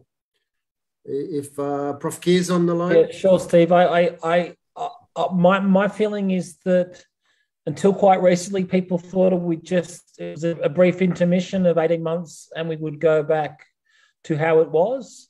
But it's become apparent that with changes to visitation, we rely very heavily on international visitors, like many of the speakers on the panel and yourself, Steve. That isn't happening, and how it's going to manifest in the future, and what sort of domestic tourism is going to take shape, what sort of tourism products will be required, and what the relationship will be between tourism, which was the second biggest earner in Australia, I think, after mining, what it'll be in the new normal. We're not going back to how it was. What that will be, I don't quite have that crystal ball, Steve, but it's pretty clear to me that there are ideas of what the future will hold in terms of tourism in Australia, or more, and indeed globally. And I sense there's resonance through different countries, even though they're very distinctive examples. And I'm loath to say one size fits all, but I am sensing, and perhaps others don't agree with me, we're not going back to how it was. I mean, I think that's also the interesting thing that, Professor Cho, might want to come in here, because you're advocating a sort of technology-driven solutions and entrepreneurship, where I think in places like in the Pacific, our sort of internet infrastructure and technology infrastructure is not really ready for smart destinations and smart tourism yet. And maybe that's also the case in Kazakhstan, but maybe you also want to comment on how tourism is going to look in the post or during. We're going to live. Many people saying we're living with COVID now. So how is it in the COVID era, Professor Cho?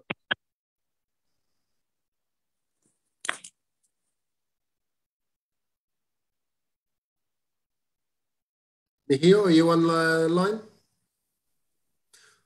Okay, Sorry. While you're thinking about it. Oh, okay, you're there. Yeah, good, right? Sure. Yes. During the period of COVID, in Korea, domestic tourism are increased. And also, we focus on contents, online contents, as using IT. So it is like online circumstances are related to tourism experiences.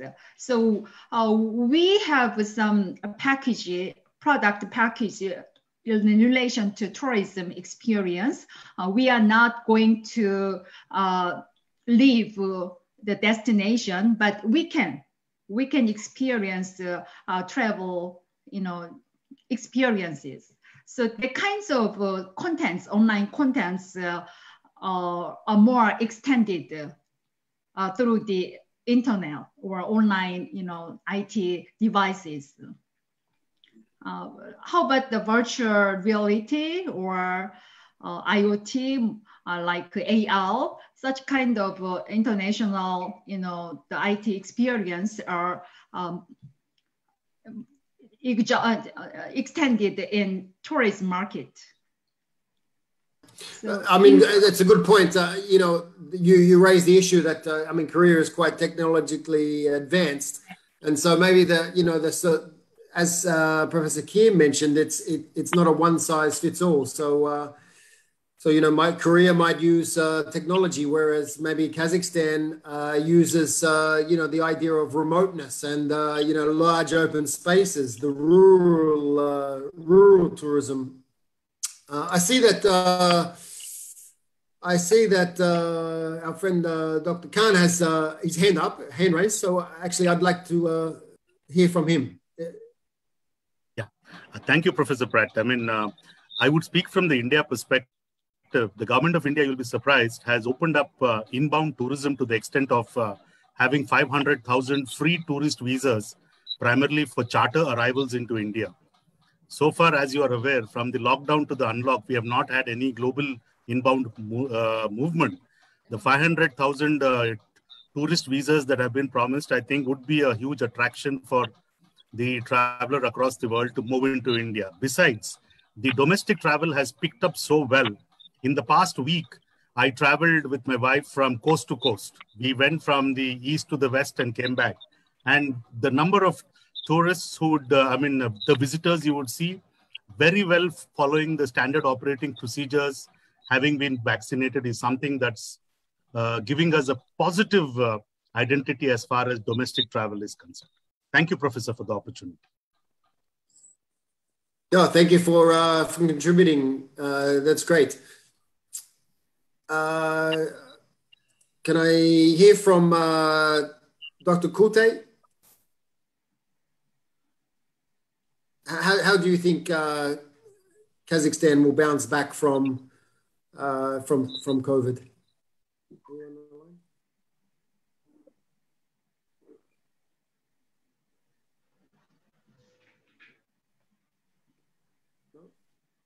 Okay, Professor Sandeep, I know you want to add anything to the India situation? Yes, dear friend. One thing, hi Marina, Grace. So again, it's a nice platform Professor Suranga De Silva provide to have chatting with friends from the global, so anyway, let me come to the Stephen point. Stephen, India is working very hard so far as domestic part is concerned. Khan has already conveyed. And yesterday it was a world record where 100 crore people have been vaccinated in India. And I believe there are 4S strategy which can work. One is the synergy, where India can work among all the stakeholders. A smart host. When we talk about the smart host, Kev also have discussed about the new protocols, the reskilling, upskilling, and all so many things. A smart guest is also very important. We have to impart the training to the tourists, those are coming. And when we talk about the people, they are more concerned with the self-discipline, mental peace, yoga, meditation, all these are important. And of course, the 4th assistant for the smart destination. As rightly said, that hidden gems, we have to explore the ecotourism, rural tourism, nature-based tourism, culture.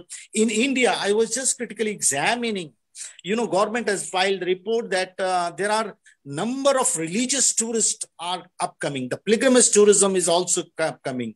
And please remember, and now the definitions are being changed. It is not only the hygiene, rather the clinical hygiene is important. Dear friends, one thing please remember, which has been advocated by the UNWTO also, that trust would be the new currency of tourism. Unless we are able to develop that confidence and the trust among the people, sorry, we cannot. Thank you so much. Thank you, Professor. I see Professor Sanjay would like to chime in. So that's Professor great. Pratt, just jumping in Welcome. on the... Sorry, am I audible? Yeah, we can hear you. Yeah, okay. Just jumping in on the comment about the internet penetration. For instance, you cited the difference between Kazakhstan and Korea. Kazakhstan has an internet penetration rate of 85% as of 2020. So what's happening is with alternative modes of internet access, globally, the black spots are fast diminishing as bandwidths improve. So I just thought I'll kind of jump in because in terms of the technology access and how technology can be a driver, I guess this may be more relevant. Again, Professor Cho, this also sort of connects to what you just mentioned, but we know Korea has had a long history of being a technologically advanced society. Yeah, so I thought I'll just jump in on that. Yeah, great, thank you. I see Prof. Rao Venkat has joined, would like to contribute. Nice to see you online. Yeah, how are you, Professor Pat, after a long time? Yeah, I'm well, thanks. And then, Professor Sandeep and others. Yeah, so yeah, just my point is because the flow was with Khan and then Sandeep, both were just mentioning about India as it is across the world. Domestic tourism is picking up, and then very massive expansion is happening across. It's a good time, and at the same time, given the size of the population of the country, we need to look at again some kind of hygienic and then the clinic aspect of health related issues. And when you just look at the recent the festival that happened in West Bengal, it is one of the states and where you'll find Puja, Durga Puja, we celebrate. It's a great annual event. So after completing that 9 days, the festival, so now gradually we started witnessing the increase of positive cases. So here, so because we are happy that domestic tourism is happening, and at the same time we need to be very cautious as far as this coronavirus is concerned. That is I want to just mention here. Thank you. Thank you, Professor Rao. We've got about 20 minutes left, so I'd like to go back to the panelists for a short comment on, we've talked a little bit about entrepreneurship and designing some new travel experiences and tourism products. I'd like to, maybe we could share, the professors could share in our curriculum, how are we engaging and helping students to be more entrepreneurial? Are we doing it, and what are we doing? So maybe there's some best practice that each of the panelists can share with the group here to for the next generation to be creative, to be innovative, to be entrepreneurial. So I'll throw back to Prof. Kier and we'll go through the panelists just to short. Yep. Professor Pratt, Professor Kier. Yeah, thanks. Hope you can hear me. So we have just about another 5 minutes time because we need to move into the second panel. And I'm actually, I was on cloud 9 seeing you, Professor Pratt and Kier Reeves and Meher Cho and Kulte Adova, even Professor Marina, even Professor Sanjay, and my dearest friend, Professor Venkat Rao. And seeing all you, I'm actually extremely happy. So, dear Professor, we need to move into the panel session number 3. So, Professor Joseph will be heading the panel technical session 3. So, if I'll be pleased if you could wind up or give a kind of a conclusion remark, that will be great. Thank you, Professor. Okay, very quickly from me, I think that there needs to be a more overt relationship between entrepreneurialism and training within tourism offerings in whatever part of the university is delivered, and the whole question of regional development and tourism as part of it is really important. Thanks, Kip. Professor Cho, entrepreneurship with the students.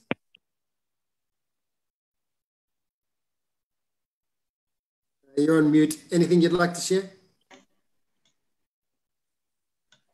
I I'm sorry, because time is very limited. So I'm focusing on the education program to teach students like it's online trends, such as lesson guide contents to introduce destinations or on-demand service. In Korea now is a delivery service is so extended. So the kinds of trends of online circumstances I taught to students. Yeah, I mean, I can share it. You know, we've really changed our emphasis in the Pacific, at the University of the South Pacific. There's an idea that, you know, before we're teaching our students, okay, you know, we're going to train you up to be good employees, you know, job-ready employees at resorts or hotels or whatever. But now, you know, we've got to try to instill in our students, no, you can be self-employed. You can if you've got a good idea, you can, you know. So we're encouraging our students to learn how to write marketing plans, to learn how to write business plans, to try to find out how to access, you know, funding opportunities from government or commercial, you know, commercial banks. So I think this is really where, you know, globally and, or at least, you know, regionally in the Asia Pacific that we're really going to explore. Well, as I was reminded, we are out of time. I believe, Professor Rao, you've got we call this the legacy hand up. Is that right? Or you've still raised your hand? Was there something really urgent you need to do? Or just from before? Okay. Well, so yeah, just to wrap up, you know, we've explored the idea of, you know, domestic tourism, looking at providing resilience because the international markets and international borders have been closed, and developing that domestic side of it. We've looked at the idea of technology and the role it can play in building resilience and facilitating entrepreneurship. And we've looked at, you know, both two contrasting destinations such as Kazakhstan and India that have really been creative in thinking about the new types of experiences and the new types of tourism products that can be offered in a sustainable way that, again, can build resilience and provide the next, you want to say, generation of tourism and tourists. So I've had a great time listening to you all, and I thank you very much for your impact. And I think I speak on behalf of everybody in this session in thanking you for your contribution. And it's yeah, I really enjoyed it, and look forward to continuing these conversations later in these sessions, but also in person in the coming years. So thank you very much to our wonderful hosts. So thank you very much, all dear professors. You have given a great encouragement for us. Thank you very much for your great support. Looking forward to see you in Sri Lanka in the near future. Thank you so much. Thank you. I'll hand the floor back. Thank you, everyone. I really cannot wait. Thank you so much, professors, panelists, presenters, and the participants for your valuable contribution. With that, I would now like to invite Lakshari to carry out with the rest of the evening. Over to you, Lakshari.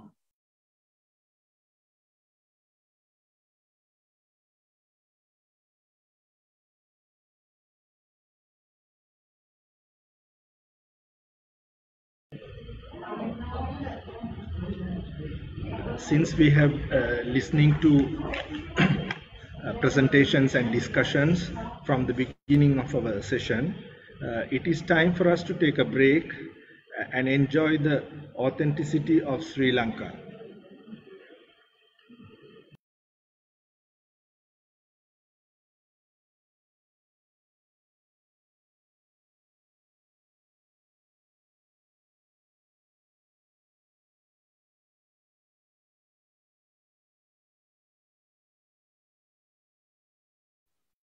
You're on mute, sir. Luxury, you are mute.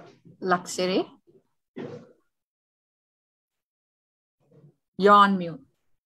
You're on mute, Luxury. Okay. Now we are going to commence the technical session 3, Tourism for Inclusive Growth and Sustainable Tourism Development. First, let me introduce the panel chair. Professor Dr. Joseph Chia, Wakayama University, Japan. Professor, I would like to welcome you to the session. Then let me introduce the panelists. Professor Dr. Marina Brescio, European University for Tourism, Italy. Then Professor Dr. Venkat Rao, Pondicherry University, India. Professor Dr. Sanjay Nadkarni, Emirates Academy of Hospitality Management, Dubai. Professor Dr. Ravinder Rena, University of the Western Cape, South Africa. Dr. Rong Kwang, University of Plymouth, United Kingdom. We would like to invite you all to the technical session 3. Now, presenters, we would be starting the presentations and you will be given 10 minutes to present your researchers.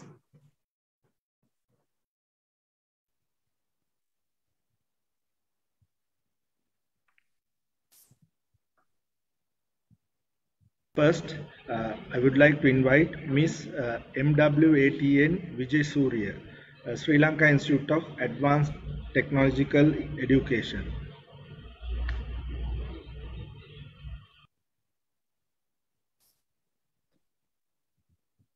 Good afternoon, all of you. I'm Nirmani Vijay. Today, I'm going to present my research title on Sustainability of Cultural Heritage Tourism, study based on Cultural Triangle in Sri Lanka. So I will move on to the background of my study. Cultural heritage tourism has become one of the most pervasive and fastest growing sectors of the tourism industry today. According to the annual statistical report 2019, the purpose of visits for Sri Lanka for cultural and religious factor identified as 0.03% by the international tourists. Cultural Triangle in Sri Lanka has great potentiality to develop cultural heritage tourism because it consists of unique cultural and heritage attractions, including the major 5 UNESCO World Heritage Sites such as Sacred City of Anuradhapura, Kandy, and also the ancient city of Polonnaruwa, ancient city of Sigiriya, and ancient city of Dambulla. And also, according to the some scholars, they have pointed out when we develop the tourism industry, we want to use the sustainable tourism approach. And also, some scholars have mentioned that regarding to the issues in Cultural Triangle. So according to the Sharpley 2003, he has stated that sustainability become most universally accepted as a desirable and politically appropriate approach to the tourism development. So in the Uduruvana stated that tourist awareness about the sacred places at Anuradhapura area was very poor level. And also, except to that, further, he has, in 2015, he stated that almost all the places of Cultural Triangle have no enough consideration to return their tourists than other places. And also, Sivasen in 2019 stated that lacking of infrastructure, lacking of community participation, lacking of tourist facilities are the major challenges to sustainable tourism development in Kandy. And further, Muller in 1994 stated that economic well-being of locals, undisturbed nature, protection of resources, a healthy culture, optimum guest satisfaction affects for sustainable tourism development. According to the literature review, I created my research problem as how to achieve the sustainability of cultural heritage tourism in Cultural Triangle, Sri Lanka. Further, I stated focus to identify the factors which can affect to sustainable cultural heritage tourism and approach them in a relevant way to enhance the destination development. My research objectives were to identify the purpose of visit of the domestic tourists to the cultural triangle and to identify the major cultural heritage attraction in cultural triangle, to identify the target visitor market for the cultural triangle, and to enhance the sustainability in the cultural triangle. Here I'm coming to the methodology of my study. I used the deductive research approach and also quantitative research method I used, and my research type was the survey research type. And I collected data through primary data collection method, and my research instrument was the structured questionnaire. And I used convenience sampling, and my study population was the domestic tourists who visited the cultural triangle. My sample size was created according to the domestic tourist arrivals in 2019. So I created my sample size as 268 domestic tourists. And when I calculating these, analyzing this data, I used the SPSS statistical version 23. And when I talk about my conceptual framework, according to the literature, review of the literature, I identified that there are 3 independent variables and also dependent variables as sustainable cultural tourism. These independent variables are stakeholder involvement, environmental conservation, and also the tourist satisfaction. According to that, I created 3 hypotheses to test the relationship between the stakeholder involvement and the sustainability, and environmental conservation and the sustainability, and also the tourist satisfaction and the sustainability.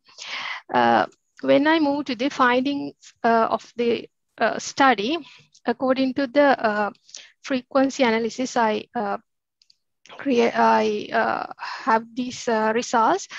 So according to that, the highest percentage report to, according to the age level between 40 to 59, it reported as 33%.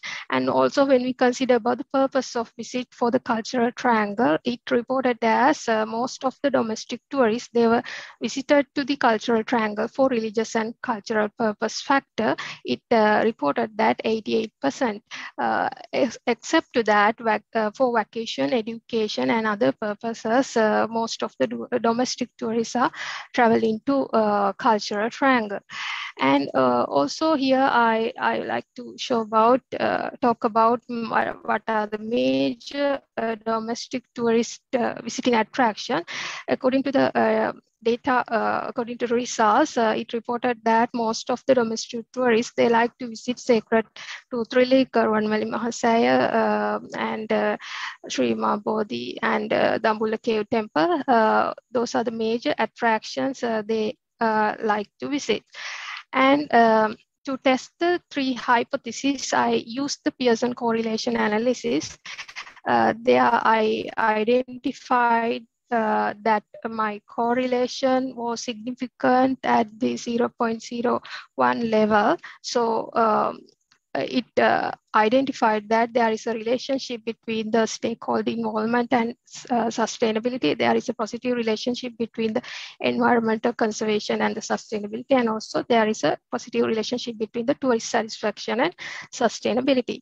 And according to the conclusion of this study, I found out that if we are developing cultural heritage tourism in cultural triangle, we want to get the assistance of this stakeholder involvement and also the environmental conservation we can develop or enhance more, and also we want to enhance the tourist satisfaction.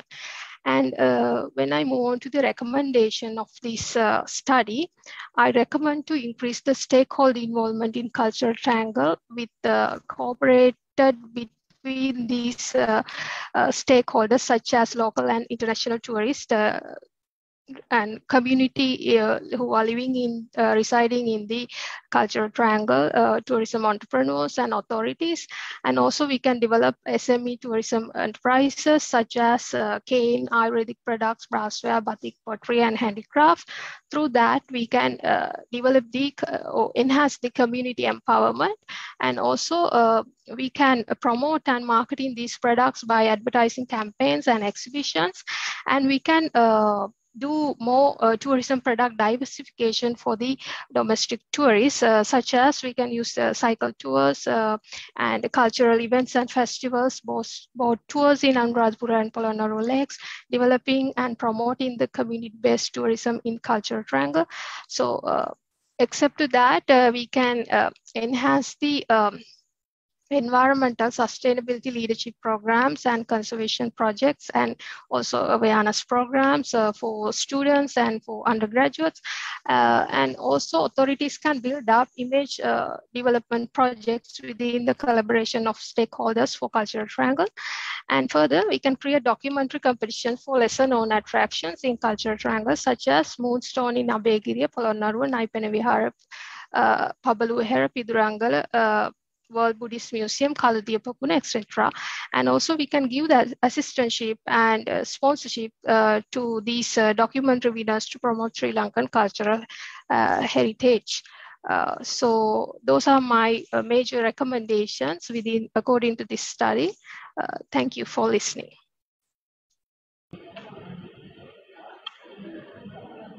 Thank you. The next presentation, I would like to invite Dr. Anila Thomas, Jyoti Niwas College, India.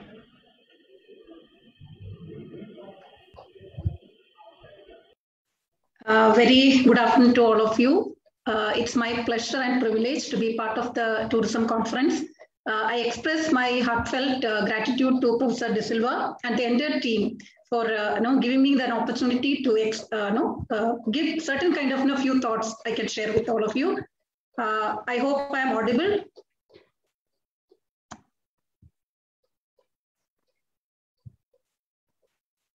Yes. Let me share the screen.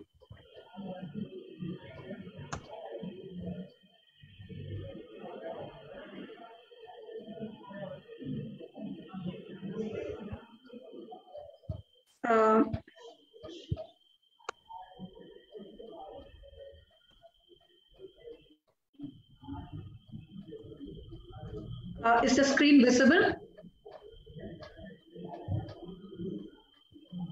Okay, we can see the screen. Thank you. Thank you. Yes.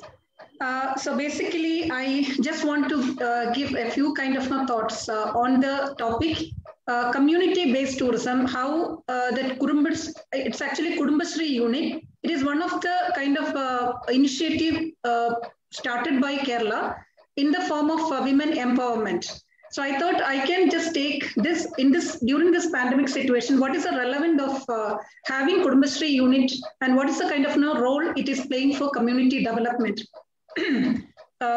Basically, the background of the study.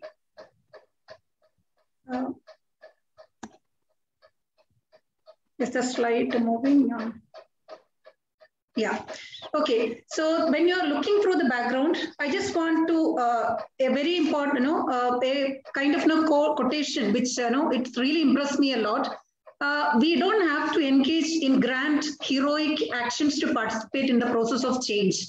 Small actions, when multiplied by millions of people, it can transform the whole world. It's actually given by Howard Zinn, and actually, it reflects a lot of meaning to the topic which I'm trying to discuss here. You are seeing the Kudumbashree. It is basically, to tell you very frankly, it's a small kind of setup which throughout the Kerala, it's a kind of network. It is going on from, it's actually spread almost 10-15 years now. It is spread the whole part of India. It started with a small initiative, and basically it is showing the unity of the rural women. Okay, it's actually the rural women setup. Excuse me, doctor. Can you go to the full screen? Oh, sorry.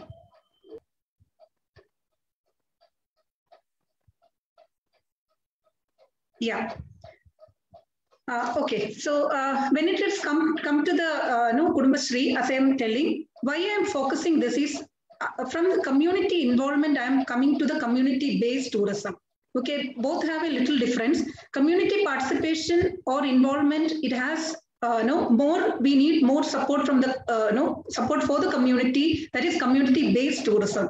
Why it is because Kerala is undergoing a lot of kind of issues since almost I can say last 10 years. If you're seeing, there are quite a number of flood is there, the health issues are there. I mean, the pandemic situation, it has lot of damage it has brought to the, you can also see many reflections in socially, economically and environmentally. So all this when you're looking through, we need a kind of support to be given for the tourism sector as well as for the community. That is what I'm bringing under community-based tourism. And you can also see that the main, the benefit which community is getting, it is the monetary benefits are there, then the preservation of culture and heritage. Also, you can see, I'm just focusing few things only, conservation of environmental issues, as well as it is a kind of responsibility. It is teaching the people how to take care of the resources, as well as how to take care of, how to respect the local culture and the resources. So when it is coming to the community involvement, I have just focused few things like what can be the community, how it can be benefited through the community-based tourism. So I'm just very briefly I'm just highlighting. There are so many informal kind of occupations occupational setups are there which the local entrepreneurs are running, as well as community enterprise. I mean a collective kind of enterprise are also available. Certain kind of enterprises or establishment, they are actually joint venture between the community as well as the private operators. Also, you can see the community involvement in certain planning about local administrative sector. All these are actually showing how the local involvement can be, it is possible for the tourism sector as well as for the whole community development.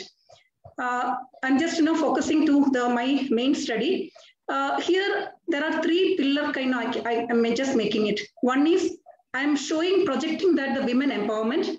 And second is how the community development is happening through the women empowerment, as well as here the building, the bridge is Kudumbashree units. Kudumbashree units are basically, it is a women setups, poor women setup, local women actually, rural women. So they are actually helping the community. They are actually empowered through the units, through the initiatives taken by the Kudumbashree projects, and in a way how it is helping for the community development. So my studies, very when you're looking through the approach or the kind of study approach I'm just taking, it is basically thematic content analysis. It's a very conceptual kind of study I'm taking. I'm not going further with, because I just want to highlight what are the projects, what are the initiative Kudumbashree units have taken, and I have selected some 7 projects, and I just want to project and show that how it is helping for the community involvement. So I'm just going to the findings part. Women empowerment is basically, you can see that it's the best strategy. When you want to focus a community's development, first you have to think that women is the main source of development or main support for it. The whole, the local household to survive there. It's basically on Indian system is basically, we are trained in that way that we have to support each other. We have to take care of the family, and the whole family's involvement. It is the development. It is centered on the women itself, because they are actually supporting a lot with the whole family members. It's a kind of connection. It's a link between all the members. It is possible there. And through this Kudumbashree unit, basically it is projecting the sustainable livelihood opportunity. So when you're looking through the sustainability as well as the opportunity, through the resource generation or opportunity, this rural women are getting a chance. They're actually showing that it's a symbol of hope, okay, for their family. And when you're looking them, society as at large also, you can, I mean, their development is also possible. And also you can see here that there are various projects. The basic intention of why this Kudumbashree unit have come, it is because they actually want to eradicate poverty.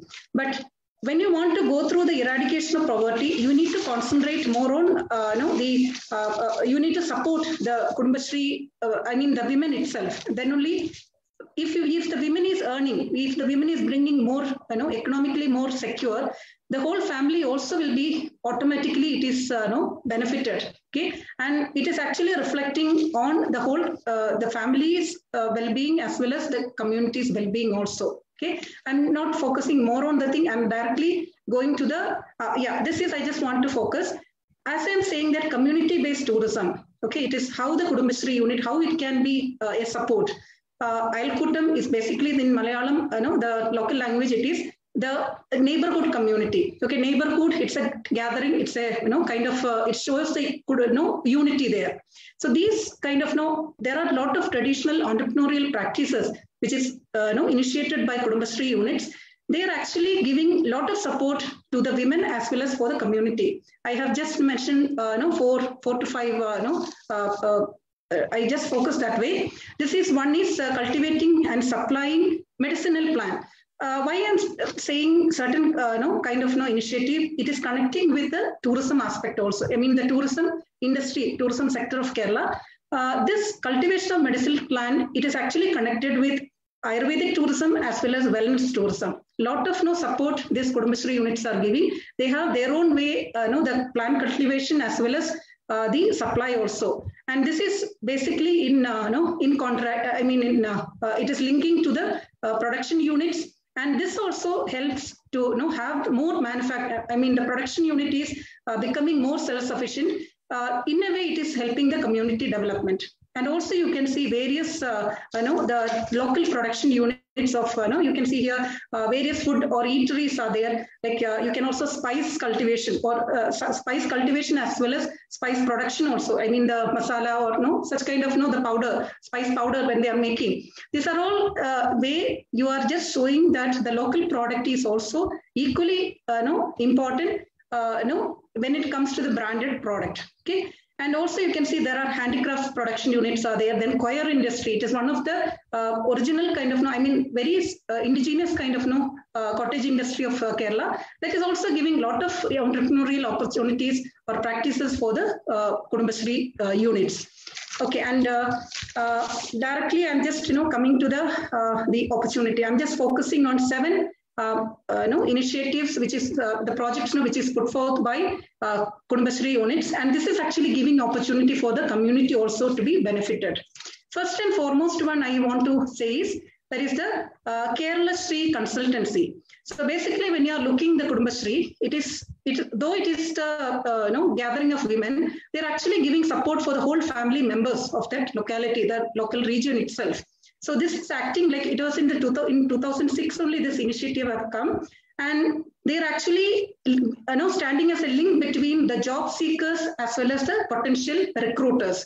This is, I'm talking about not the big kind of brand or anything. I'm just talking this local availability, employment availability, and those who are very needy, they can be getting the kind of consultant as well as consultancy, in the sense they can get guidance as well as they can also get help in place, in placing in different kind of area, like career growth. It is focusing on the career growth of educate youth of poor family. Basically, it is mainly meant for the poor household units.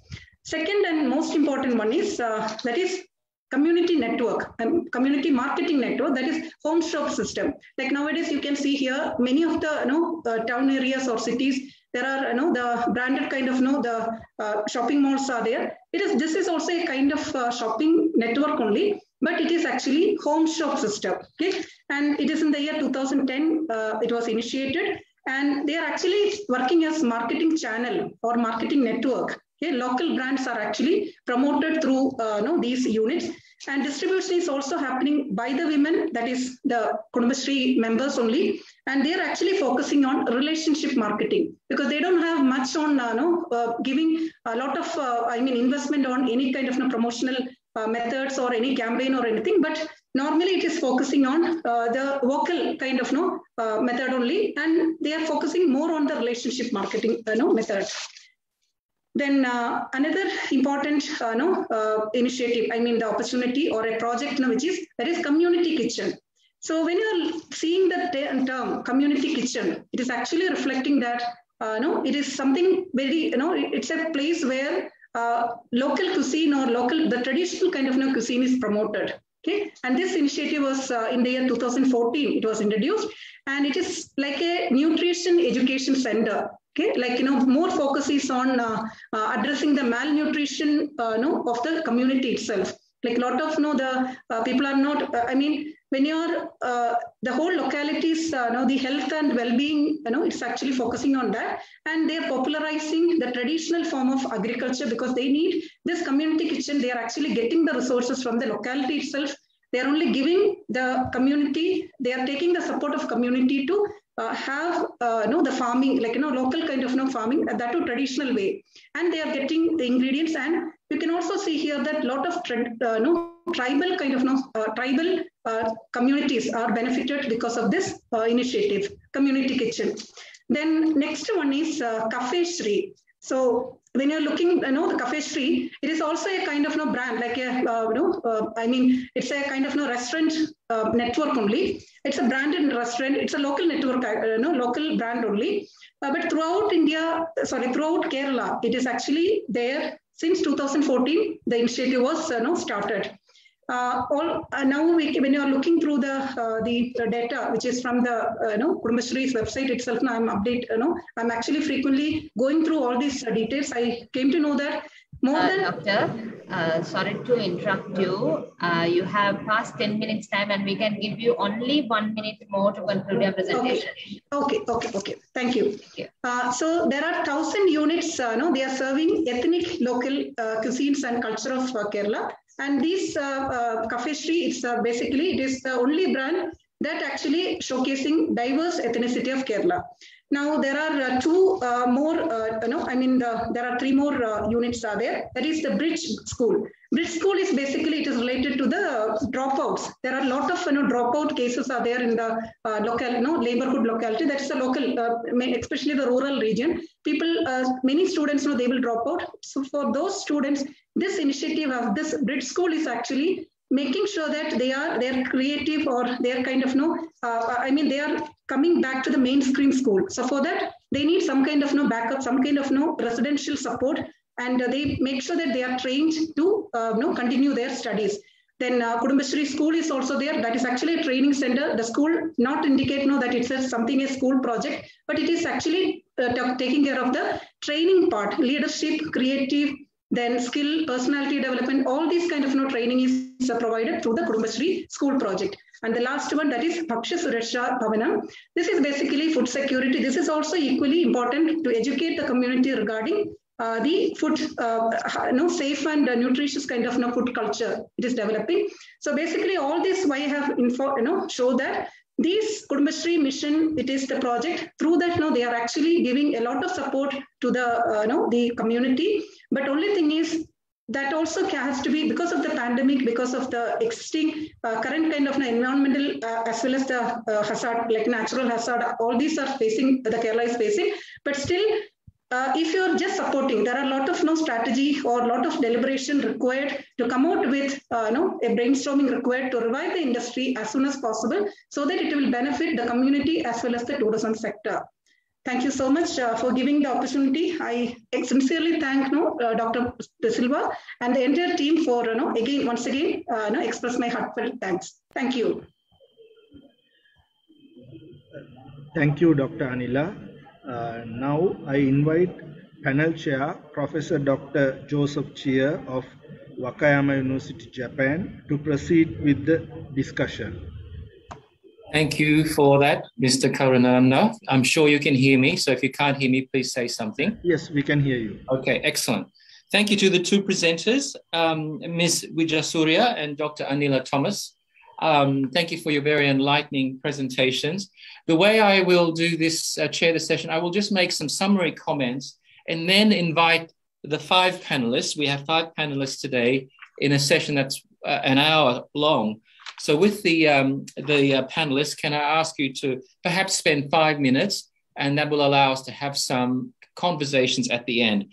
So our panelists are Dr. Marina Ambroseko, Professor Venkat Rao, Professor Sanjay Nadkarni, Professor Ravinder Rena, and Dr. Rong Huang. So welcome all. So please first let me make some brief comments. And I see Professor Suranga here. Hello, Professor Suranga.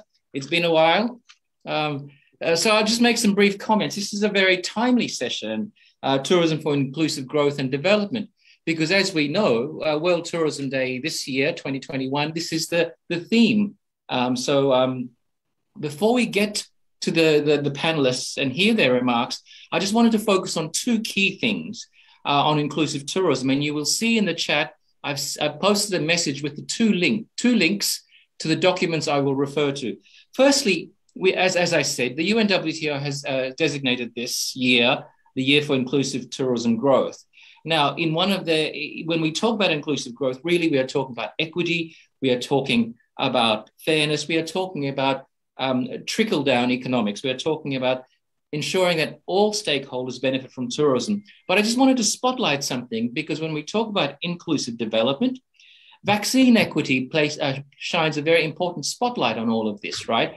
Because we know that vaccine equity is going to be important to tourism restarting. Interestingly, we see in Sri Lanka, 67.5% of people have had at least one dose. 58% have had two. In India, just over 50% having one dose and 20% having two. But then we go to other countries like Bangladesh, for example, where only 23.4% have had one dose and only 12% have had two doses.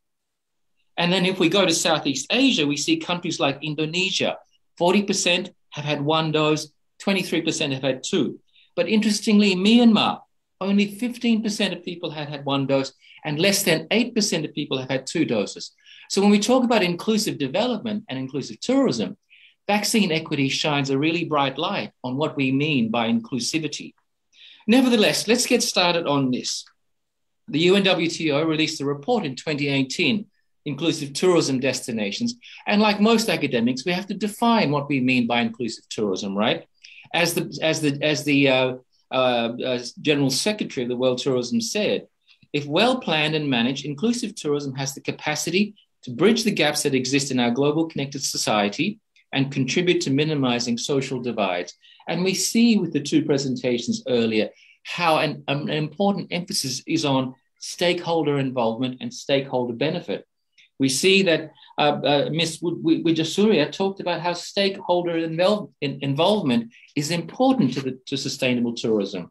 We see Dr. Anila Thomas talking about the Kudambashri concept, which is a fantastic concept. And once again, it's about networks and community. But importantly, if we move from the practitioner perspective, the UNWTO, to the academic perspective, Professor Regina Shavens and Robin Biddulph published a paper called Inclusive Tourism Development in 2018 in the journal Tourism Geographies. And here's what they said. A concern with inclusiveness enables analytical links to be made between the stated ambitions of policymaking and grassroots initiatives. These involve a plethora of different actors in diverse settings. And in other words, inclusive tourism development attempts not only to widen access to consumption, production, and benefit sharing in existing tourism sites, but also to redraw the tourism map in order to create new sites of experience and interaction. So, with that said, with that introduction, let's perhaps go to our dignitaries on the panel to see what they've had to say about inclusive tourism and also some of their feedback perhaps from the two papers that were presented. So why don't we start in order with the panelists on the program? And can I please hand over the microphone to you, Professor Marina Ambroseko? Yeah. Can you hear me? Yes, very clearly. Oh, very well, very well, very well. Thank you, thank you. Well, first of all, I would like to thank Professor Suranga, the Vice Chancellor of Colombo University, and all the organizational staff for organizing the 7th International Tourism Research Conference and inviting me today. Well, today we are here to talk about the future of tourism after COVID-19, considering that tourism was one of the sectors hit hardest by the global pandemic. 2020 was the worst year on record for international travel due to the global pandemic, with the countries taking a decisive action to protect their citizens, closing borders and halting international travel. The result was a 74% decline in international visitor arrivals, equivalent to over $1 trillion revenue losses, and an estimated 62 million fewer jobs. The impact on international travel has been even more severe, with a 90% drop on 2019, resulting in a potential $1 trillion loss. And while the economic impact is there in itself, nearly 9 million lives have been lost in the pandemic. What does it mean? It means that the path to recovery will be long and slow. But today, I would like to start with what we have learned from this terrible pandemic. We have learned that rapidity is fundamental in getting off a critical situation. Technology has entered our everyday life at different levels. Sanitation and safety good practices have become compulsory. Social distance has underlined that human beings are social animals and need connection. And then awareness, a deepest consciousness of environment. And from these elements, we are able, perhaps today, to build a new strategy to face the challenge of starting tourism again. Why strategy? Because nothing will be as before, and we have to consider a new approach, as only the companies will give a quick and creative solution will survive. Today, we have talked about sustainable tourism, and this concept led to another concept deeply tied to sustainable tourism, that is sustainable development. These two concepts are as well very connected to the new form of tourism, that is proximity tourism. Proximity tourism involves domestic travelers and offers different forms of tourism and hospitality, referring to smaller groups of tourists and using smaller types of accommodation as boutique hotels.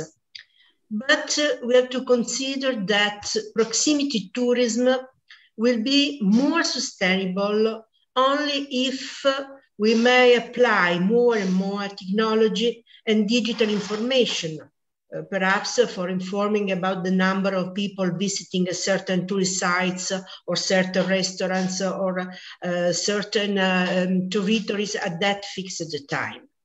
So if we want to survive, and we need to survive to this terrible economic crisis, more dramatic and more unusual, different from any other crisis before, even from the one of 1929, because this crisis of service in the same time, no demand, no offer, and the basic principle of economic stoppage, we have to restart from technology, training, and then new concept of tourism, because as a matter of fact, today, more and more, we speak about and we talk about experiential tourism, emotional tourism, and religious tourism, because what we have to consider is the attitude of travelers has changed, and now travelers are more conscious about the importance of cultural aspects, are more conscious about religious aspects, and in this case, we need to prepare strategies we have to take into account these peculiar aspects. So to create a new tourism product, starting on this aspect, we have to consider that it is important to create mechanisms at the global, regional, and country levels to manage the current crisis, engaging all relevant stakeholders. We need to unify messages in support of consumer confidence and public perception. And even media and the poor public influencer relation have to be part of this strategy, and we have to develop messages that have to increase the confidence of the final users. Develop crisis scenarios based on data and dynamics of the current crisis has to be taken into consideration, because crisis and risk management strategies have to be considered inside the new strategies in conceiving new type of tourist products. So what I'm saying is that it is important to elaborate a global crisis response strategy to support tourism preparedness for future mitigation and recovery needs. And we have as well to consider that it is important to diversify tourism to avoid dependence on one single activity or market. At the same time, domestic markets are often the backbone of the sector. And last summer in Italy, we have seen that thanks to domestic tourism, the season was very considerable, and operators were almost happy about the income of tourists during the period from June to September 2029. So it is important to work to make domestic and inter-regional travel more competitive, and it is important as well to address the underlying shifts in demand. We have to consider that the attitude and the changes in consumers are, as a matter of fact, now Professor, under our eyes. Yes. Extremely sorry to disturb you. We can give you around 30 seconds. Can you wind up your speech? Okay. So just to conclude, I think that just to come back to the argument of the project work of Dr. Thomas, it means that it is very important as well in this strategy to conceive a deep dive between public and private, so that it is possible to provide more vulnerable communities and groups with the capacity to develop new tourism products supporting rural regions and disadvantaged communities. Thank you so much. Thank you very much, Professor Marina Ambrosecchio, for joining us from Milan. And now we go to another part of the world. We go to India. Pondicherry University, Professor Venkat Rao. Venkat, nice to see you. Please go ahead. Thank you. It's a pleasure. Yeah. First of all, let me take only 5 minutes. It is 4:27 India time, and then I will just finish it by 4:32, 33 maximum. So let me thank Joseph and Cheers for giving me this opportunity, and my thanks are due to our ITRC 2021 organizers, Professor Suranga Silva. Once in a year, they are just giving us a platform to share our research and then our reading, and then our academic thoughts. We are just sharing this for the cross, and our international friends, they are just exchanging our ideas.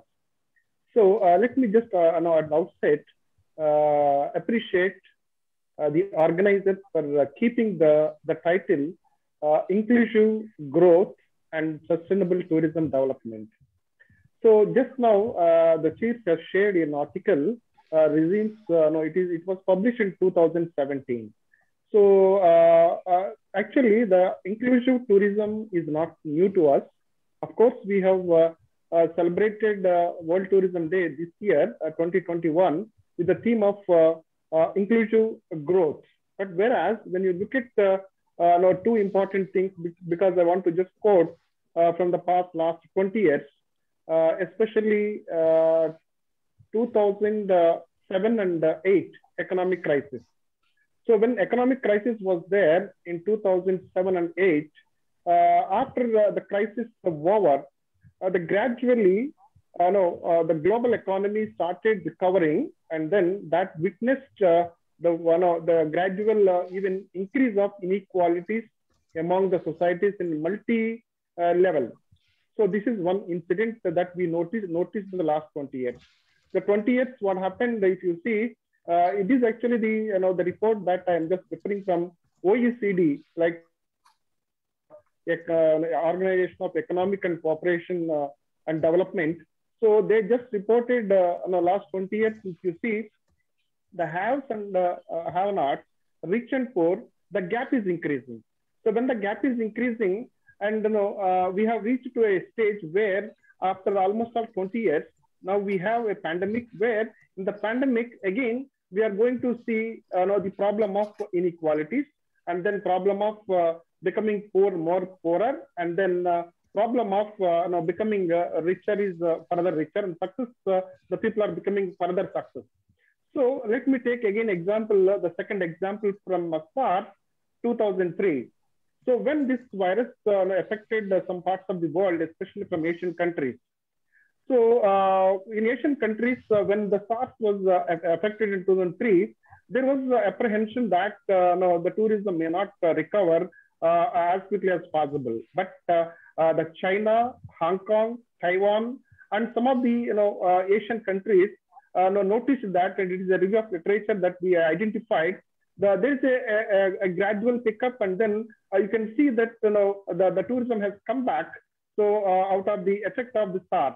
So these are the two examples. Just I want to take the base to explain the why inclusive growth is required at this point of time. So why UNWTO taken the theme of inclusive growth for this year, and then future, how it is going to be relevant. So for that, I want to just refer the article that was given by our chairs. And at the same time, if you look at the pandemic, the crisis, inclusive growth and sustainable development, and then the relationship between the sustainable tourism development and the inclusive growth. And then when you look at the 2030 agenda, that is SDG, the 17, out of 17, we have the 4 major the goals which are related to inclusive growth, and especially the second principle of SDG that I'm just going to quote in the later stage. So all these now are very much required at this point of time as far as inclusive growth is concerned in the new normality or the post-COVID-19 crisis. So when you look at as the Cheers is mentioning about the concept of inclusive growth.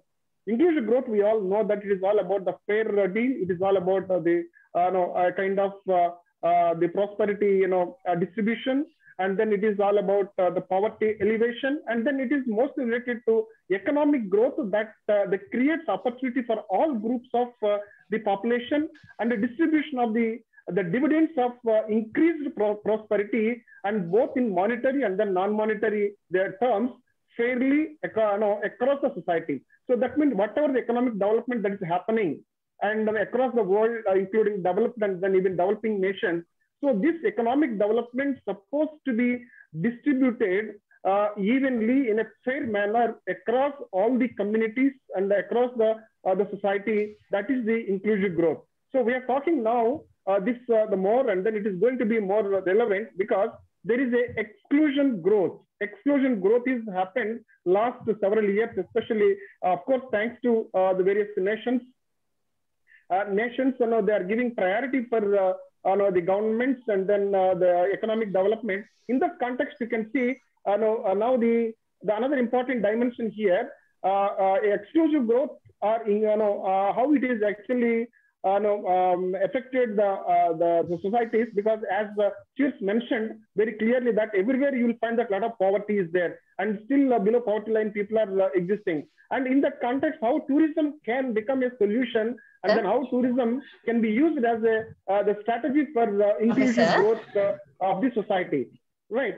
So here, sustainable development that happens when there is a inclusive growth, that is the one important thing that I want to find out. And the another important thing is in the post-COVID the crisis.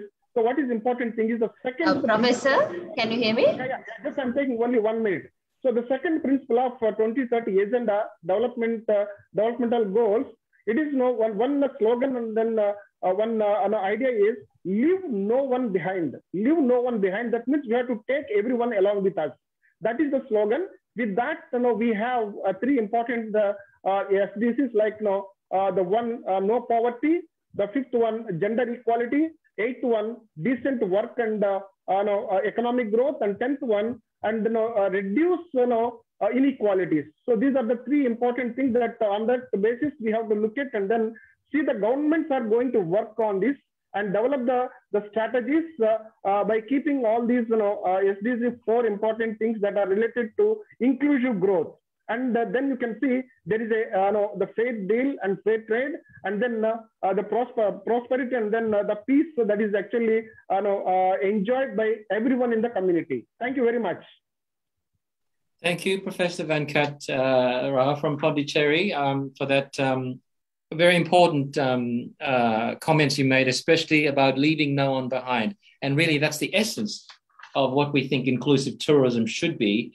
Now, let's go to our next panelist, Professor Sanjay Nadkarni in Dubai. Hello, Sanjay. Nice to see you. I'll hand you the microphone. You're on mute. Unmute yourself, please. Yeah, that was... and I'd asked, am I audible? Well, I was on mute. Thanks, Joseph. Thanks for pointing out. Okay. Thanks, Professor Suranga. Thanks, the organizers, for having me here on this panel. Again, I wish I could have been in Sri Lanka, but because of COVID, this is the second year I'm missing this annual event. Nevertheless, since the theme of this panel is on inclusivity, let me kind of start off by sort of pointing out what inclusivity means. It's about giving a level playing field. Okay, development theories of yore, which are unfortunately still being adhered to in many instances, have focused on aid, grants, essentially driving the donor's agenda. We still see this happening. Modernization meant essentially westernization, completely sidelining local knowledge bases. And so it's not so much about top-down, trickle-down, but more about horizontal flow across. So as the saying goes, give a man a fish and you feed him for a day, teach a man to fish and you will feed him for a lifetime. So what we are seeing now in the 21st century, where development theory is moving, macro structures are moving into action, actor orientation, agency-based interventions. Structuralism is giving way to constructivism. Generalizing, homogenizing is now being replaced by differentiating. And from singular, we are moving into plural realm. And the Western centricism is eventually being replaced by polycentricism. And on that note, when referring to inclusivity, what we need to understand is interventions should not necessarily be seen as charity, but providing an opportunity to be self-reliant by being able to monetize the tourism assets, both tangible as well as intangible. My area of research is more on the role of technology, and technology has a huge role to play when it comes to tourism, inclusive tourism. So for instance, ICT4D, which stands for Information Communications Technologies for Development, assumes a whole new significance within this paradigm.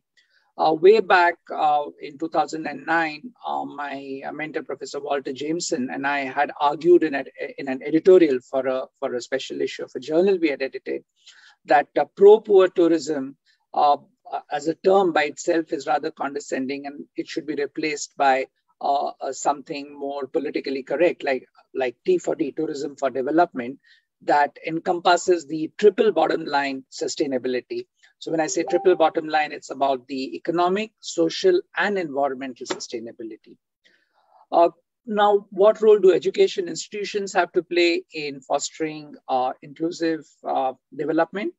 Sadly, the conventional education system continues to remain exclusive and increasingly incapable of meeting the industry's contemporary requirements, because most universities are stuck in this academic orthodoxy, passing it off as rigor.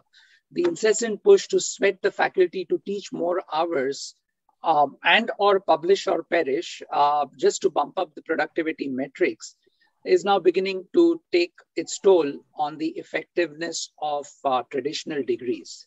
So what's the solution to this? As educators, I think we should probably focus on taking a leaf from the startup ecosystem. The need of the moment is to set up accelerators at scale for social entrepreneurship at the grassroots level.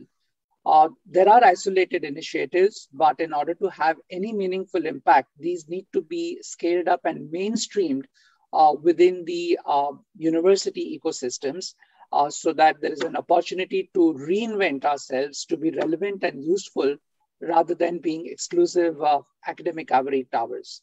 But the question is, are policymakers listening? So I'll end my pitch on that question because I'm sure we have policymakers as well as practitioners here amongst us. So thanks. Thank you, Professor Nadkarni, for provoking some very important thoughts there, especially your well-known work, Tourism for Development, with Professor Jemison, and this idea of a level playing field. And you put the challenge to policymakers. Very good. All right. Let's go to the next panelist, please, to Professor Dr. Ravinda Rena from the University of the Western Cape, South Africa. Professor Rena, over to you. You're on mute. You need to unmute yourself, Professor Rena. Yes, I hope you can hear me now. Yes. Yes, good evening, ladies and gentlemen. It's indeed a proud privilege for me to be part of this international tourism conference organized by University of Colombo. I must thank the Vice Chancellor, Professor Chandrika, and the Dean of the Faculty, HOD, and especially our beloved brother and good friend, Professor Suranga De Silva, and also Professor Sampath, and all other panelists, fellow panelists, and colleagues across the globe. Thank you very much. It's indeed an important topic that the conference organizers have chosen. Now we are sitting with so many problems, particularly for the past 1.5 years. And when we look at the theme of the conference, it is the inclusivity. The inclusivity is an important point for the economic growth and development. Now, the concept of the world tourism has started probably more than 41 years. That was 27th of September 1980. So 41 years down the line, we are celebrating this Tourism Day, but we are growing unequally. Actually, there is so much inequalities, so much differences that we are growing with. So we need to eradicate that. The concept of this year, 2021, is inclusivity. The inclusive growth is an important point for the tourism development. But the point, and they started in an African country called Ivory Coast, which is a coastal country of Africa in the Atlantic Ocean. So they started the concept there because we need to collectively work together. It's not one-man show.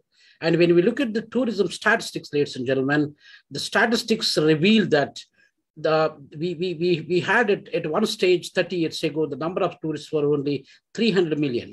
Now we are looking at the figure like 1.5 billion people.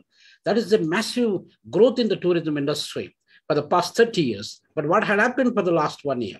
And then you can see, one can imagine, and all the tourism experts here, they can agree with me that there was a downfall of 85% in the tourism industry. So meaning that there's so much downfall within the revenue generation and employment, and so many other things have been, probably lost within this industry that we need to look at. And just to give you a snapshot view, who is controlling the tourism? For example, France is the country which has got almost 90 million people attracting every year. Before 1919, I'm talking about. Now, Spain is yet another second country where it attracts close to 88 million people. And whereas country like India, now India has got so much to offer, it can attract only 17 million people per year. And South Korea, for example, and maybe we can look at Thailand case, Malaysian case, Hong Kong case, they have more tourists than India, for instance. Now, such a beautiful country, Sri Lanka. Now, what is happening in Sri Lanka? Sri Lanka can attract only 2 million people. I mean, if you look at the last year's statistics and this year's statistics, we only got about a little more than 600,000 people. So from 2 million, 600,000 people, and a country like Sri Lanka, which is depending upon tourism, and the train journey from Ella to Kandy. If you look at the train journey, one can imagine, and the people of Sri Lanka, they understand that people who visited Sri Lanka, they know better than me, that is one of the magnificent journeys, not only in Sri Lanka, not only in Asian continent, but also in the world. But we didn't recognize that. And the number of tourists, the income that is generated by Sri Lanka for every year is only less than 4 billion. So Sri Lanka can generate more income. But we need to work hand in hand with inclusivity. That inclusivity is not taking place. Now, us, Asia as a continent, we are having only less than 360 million people visiting. Look at Europe. Europe is such a tiny continent in the world, which is almost the same size of Canada. Canada is a country, Europe is a continent. By and large, they are equal to each other. Now, Europe has got close to 800 million tourists that they visit Europe. What is there in Europe, actually? So these are the fundamentals that the policymakers here, we need to think about how to change this paradigm shift. We cannot grow the tourism industry. If you come to Africa, the number of Africa has got 55 countries, and Africa attracts only less than 65 million. 65 million China alone attracts per year. So we need to think about these things, ladies and gentlemen. And America is a country that attracts probably 76 to 77 million people. So there is so much deviation, so much inequality that persists within the tourism industry, and all the tourism experts and also the governments and the United Nations World Tourism Organization. We need to think about that.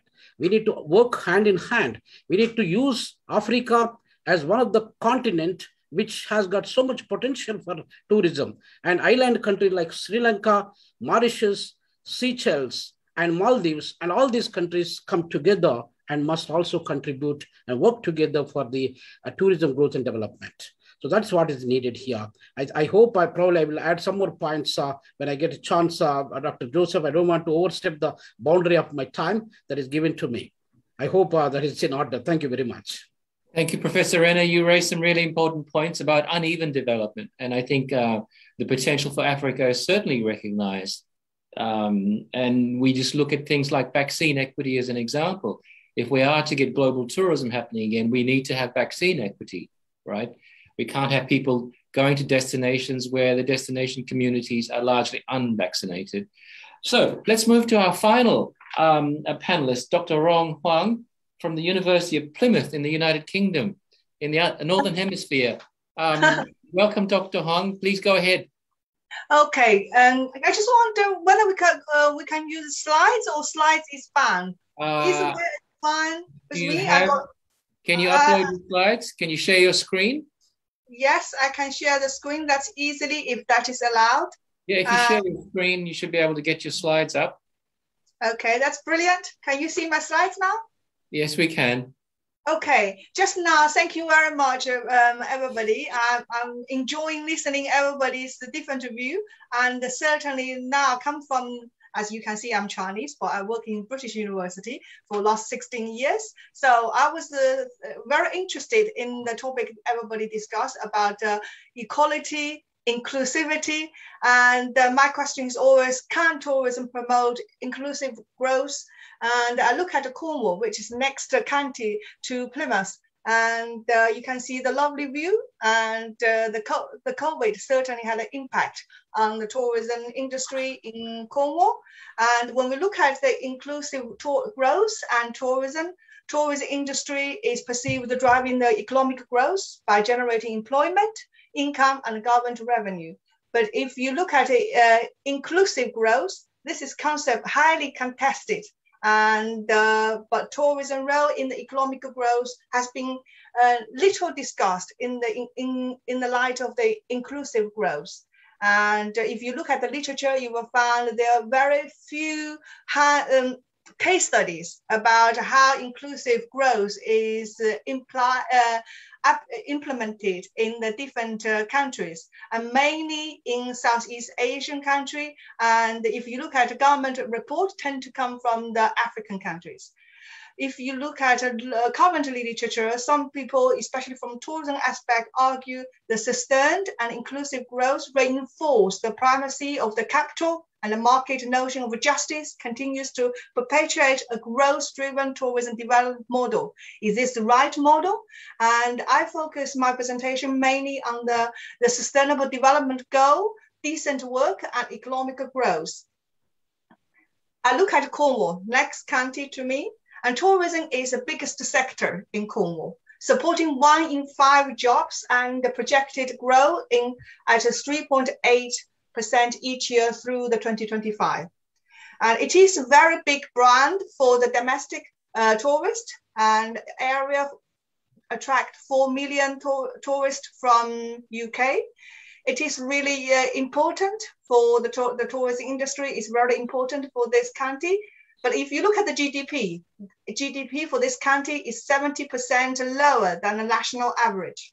And the high proportion of employment being low pay and seasonal. Before Brexit, this is the only county in Britain actually allow for European funding. So this is a county full of very strong in tourism industry, but needed the European funding to support. COVID hit the county so hard. And when they had opened up, allow the tourists come in, and the tourists can't go, British tourists can't go to other country at that time. A lot of British tourists coming down, and the problem is over tourism.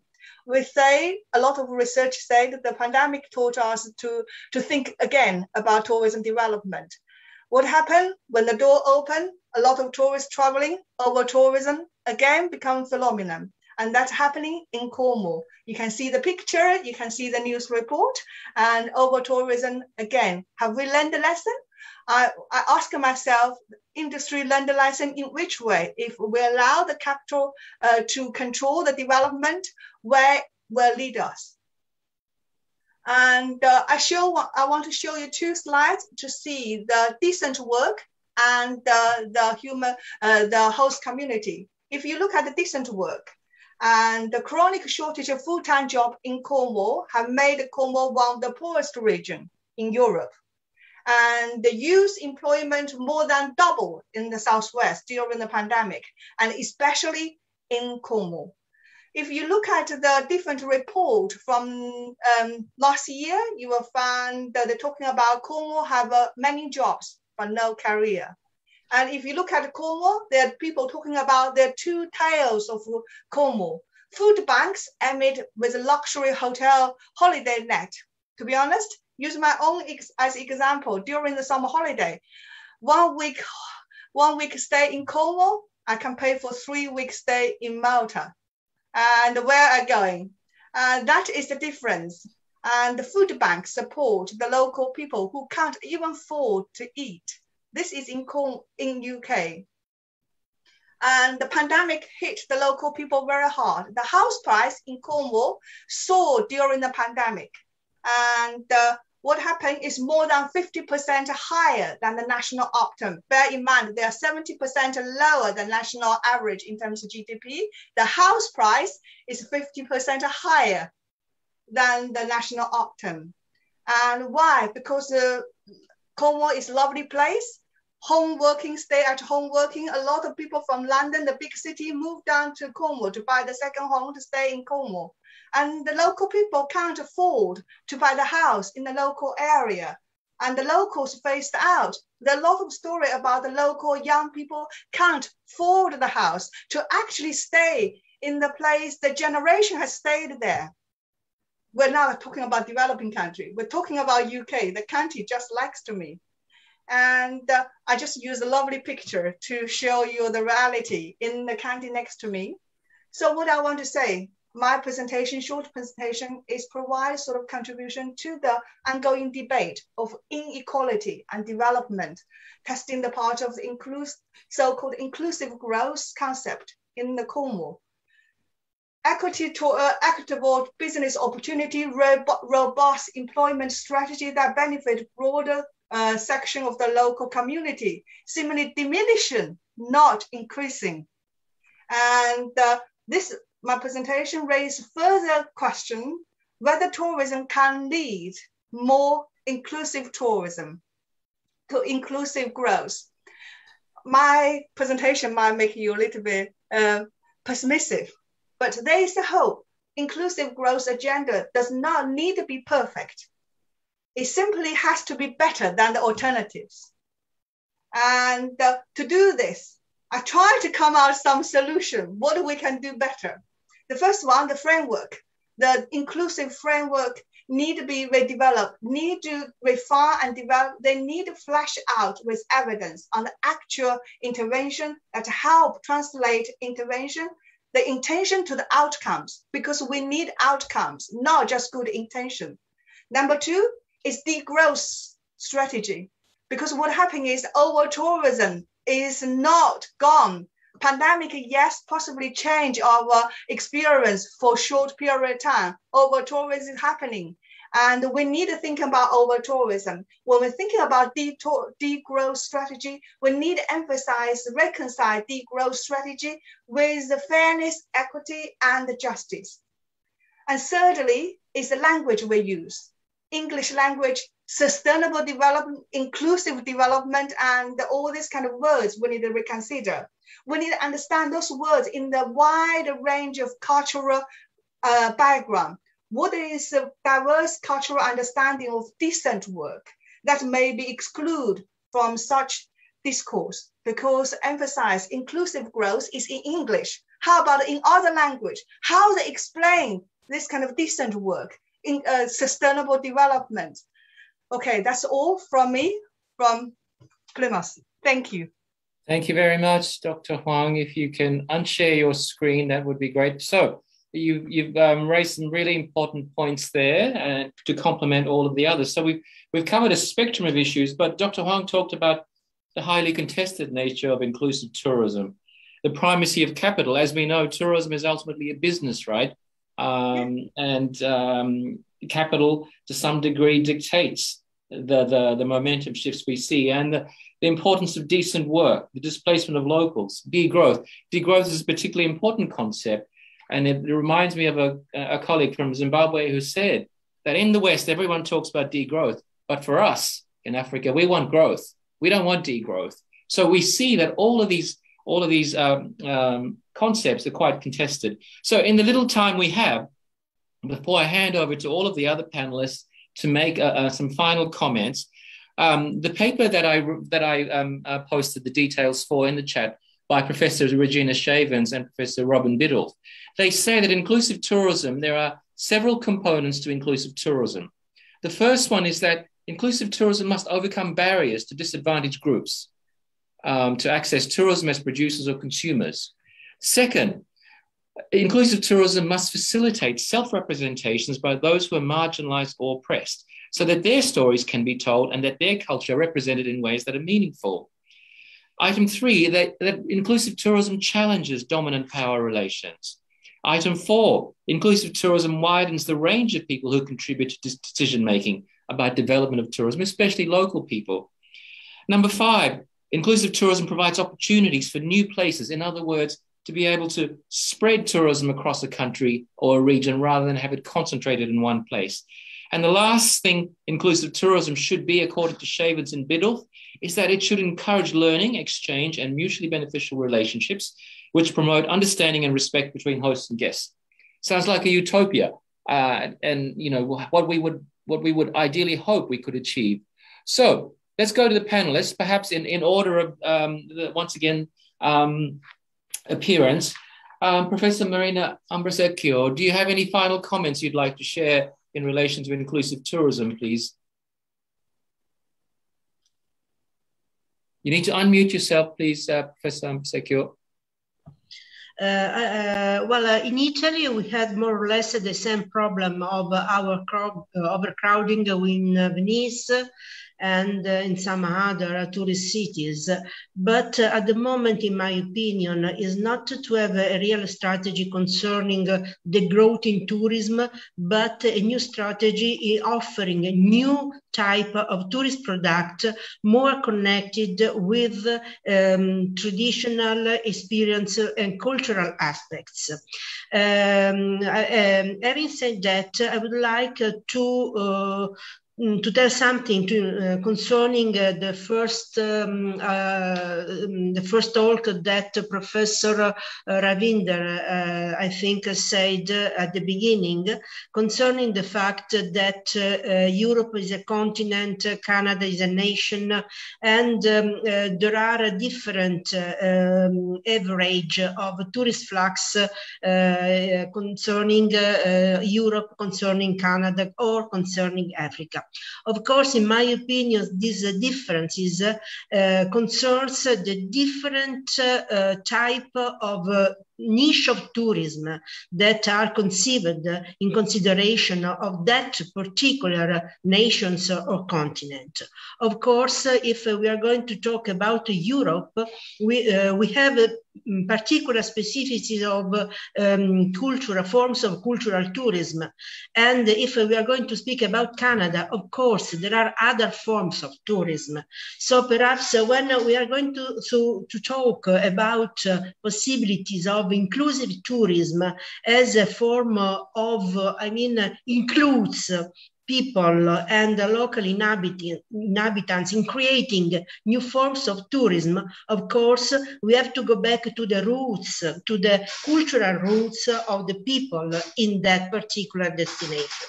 So all these aspects lead perhaps to the forms of inclusive tourism, because as a matter of fact, inclusive tourism leads to the root of the people. Starting on that, we may conceive new form of inclusive tourism.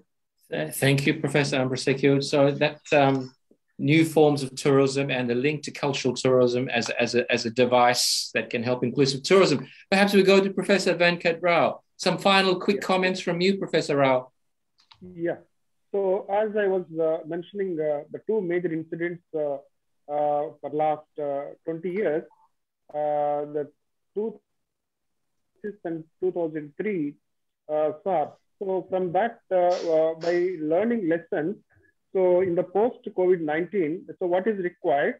So we have to just completely, focus on inclusive growth, inclusive development of tourism that is going to lead to the a true sustainable tourism development.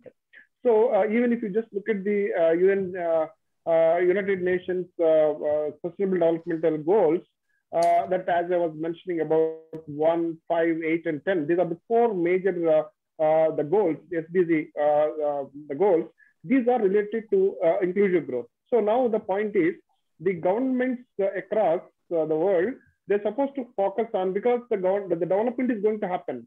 The tourism is going to come back. When the development is happening, so this development is supposed to be across, because whatever economic development that is happening, that must be shared among all the sections of the society. For that, the government has to come out with complete the policies, the relevant policies, and then projects. Like in Kerala, we have Dr. Anila Thomas just shared in her presentation, Kutumba Shri model. So similar kind of models are supposed to be introduced to incorporate or involve marginalized and women and young people and socially deprived the communities supposed to be involved in the development that is going to happen in a rapid way in the post-COVID-19. This is my opinion. Thank you. Thank you, Professor Rao. So once again, we hear the emphasis on policy, on government policy. Unfortunately, as we know, there are many governments around the world that are not so good at policy, are they? So let's move on to the next panelist for his comments. Professor Nadkani from Dubai. Any final comments? Yeah, I'll just pick up on the article you cited, Inclusive Tourism Development by Regina Shevins and Robin Biddulph. The last point, you mentioned there are 8 indicators for inclusive growth. The last one in particular, knowledge sharing, I guess that is pretty much relevant to us as educators, because this is something that we have to put into practice. And in fact, I'm just going to share a paper that I had done on that. It's called Knowledge Creation, Retention, Exchange, Devolution, Interpretation, and Treatment K-Credit as an Economic Growth Driver in Pro-Poor Tourism. I'm conscious of the time constraints, so I won't get more into it, but I've shared the link. You can have a look. Thank you. That's all from my side. Thank you, Professor Nadkarni. That's great that you shared that paper. If everyone can see the link, I suggest you download it now for some bedtime reading later on. But yeah, you make a very good point. If people are going to be involved and if we're going to increase participation, we need to give people the capacity. And with knowledge comes greater capacity. So let's move on to Professor Renner in South Africa. Professor Renner? Professor Joseph, thank you very much. From my side, the amount of money that we lost, the amount of jobs that we lost, it will take at least another 3 years or so for us to come back to the same track where we were 2 years ago. So that is one point I wanted to emphasize.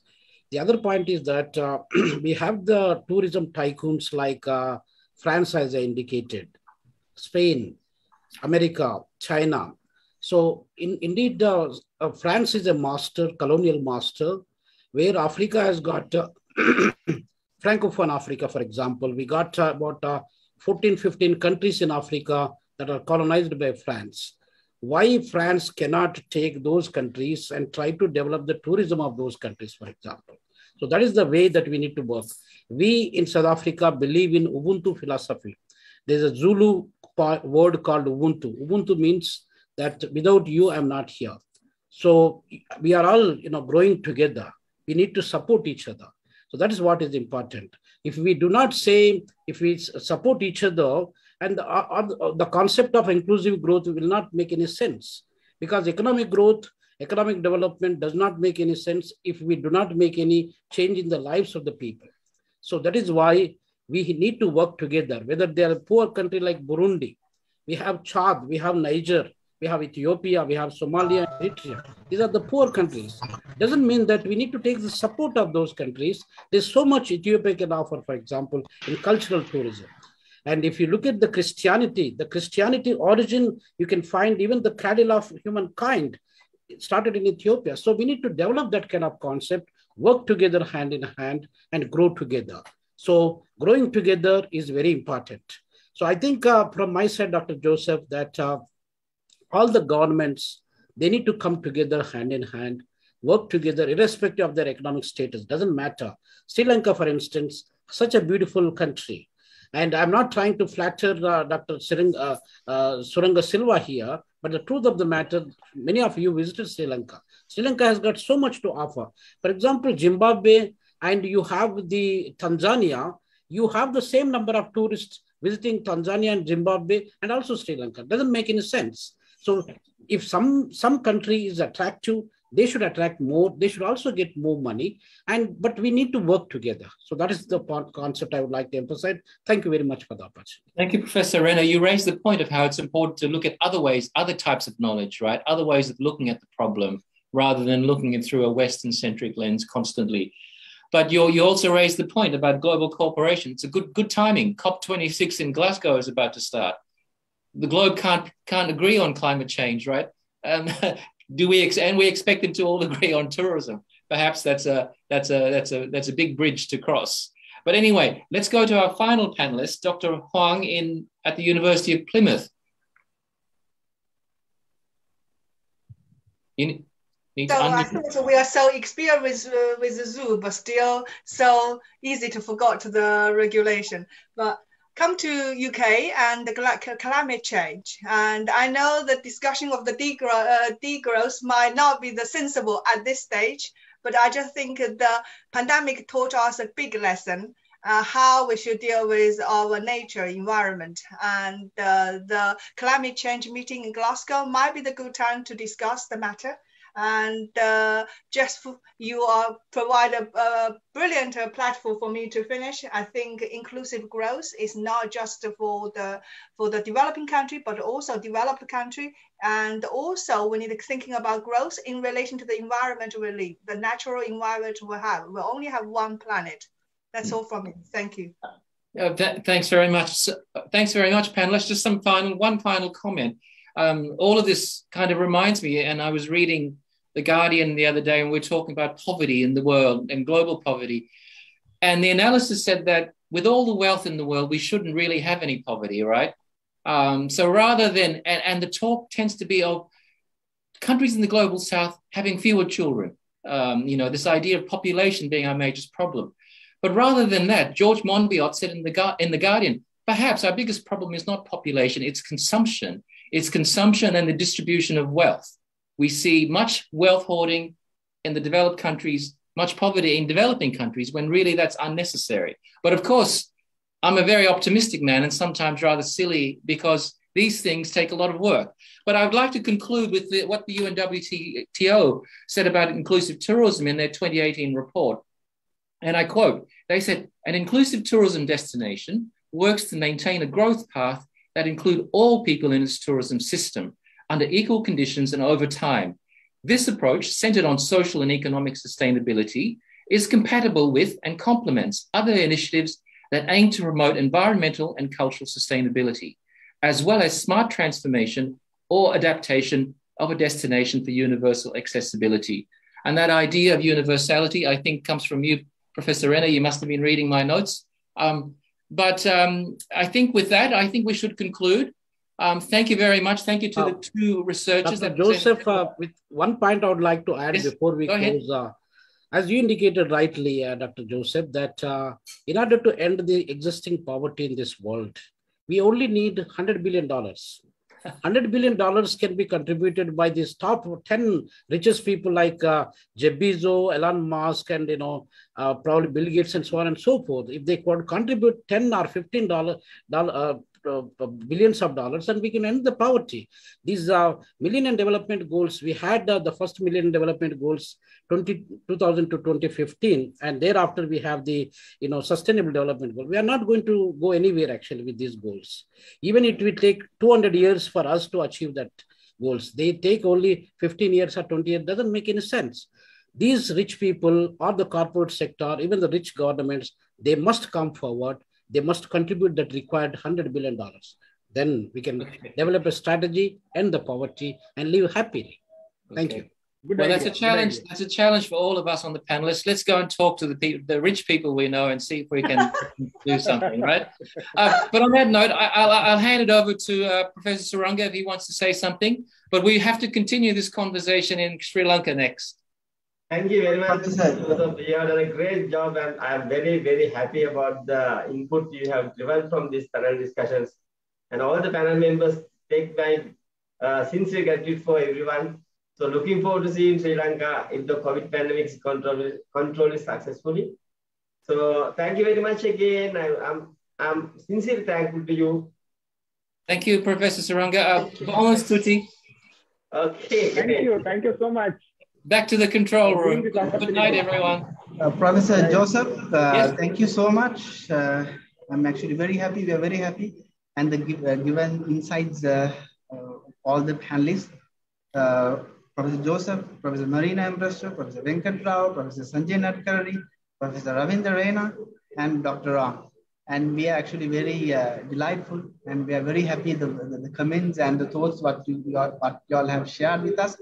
And those are absolutely wonderful for our students as well as building a country like a developing nation like Sri Lanka. So thank you so much. And like Professor Suranga said, once again, we will invite you to share your thoughts and knowledge. And now we will be moving into the final discussion. That is actually the evidence-based research findings on resilient buildings and entrepreneurial innovation for sustainable tourism, lesson learned for global practices. So in this open forum discussion, I would like to invite Professor Francisco Vellas, University of Toulouse, France, Professor Dr. Oliver C.J., Fu Yen Catholic University, Taiwan, Professor Maximiliano, Palmero University, Argentina, Professor Dr. Fiona Barkas, University of Lusofana University, Lisbon, Portugal, and Dr. Chandida Wadana from Canada. So this panel will be basically moderated by our guru, Professor Suranga Silva, and along with that, Mr. Madhushan Silva also there, and he'll be supporting to Professor Dr. Suranga Silva. So is one of the key areas that we need to address is the best practices. So over to you, sir. Professor Suranga, over to you to continue this session. And I'm very much sure that it will be a kind of a hanging match, and it will be a kind of a debatable session. So, Professor, over to you. Thank you very much, Mr. Sampath. You have been one of the great pillars for organizing this event. And I think we are at the last stage of finishing this one successfully. Basically, I think that we are going beyond the traditional conference usually happening here and there. I thought that this is the time we have to share the best practices, global best practices for by using the evidence-based research finding, specifically resilient buildings and entrepreneurial innovation for sustainable tourism development in Sri Lanka and other countries. So I think that what we have been seeing that most of the research we are doing and publish and get some ranking and everything, but we have seen that most of the findings are not being used by policymakers and decision makers for their own tourism development.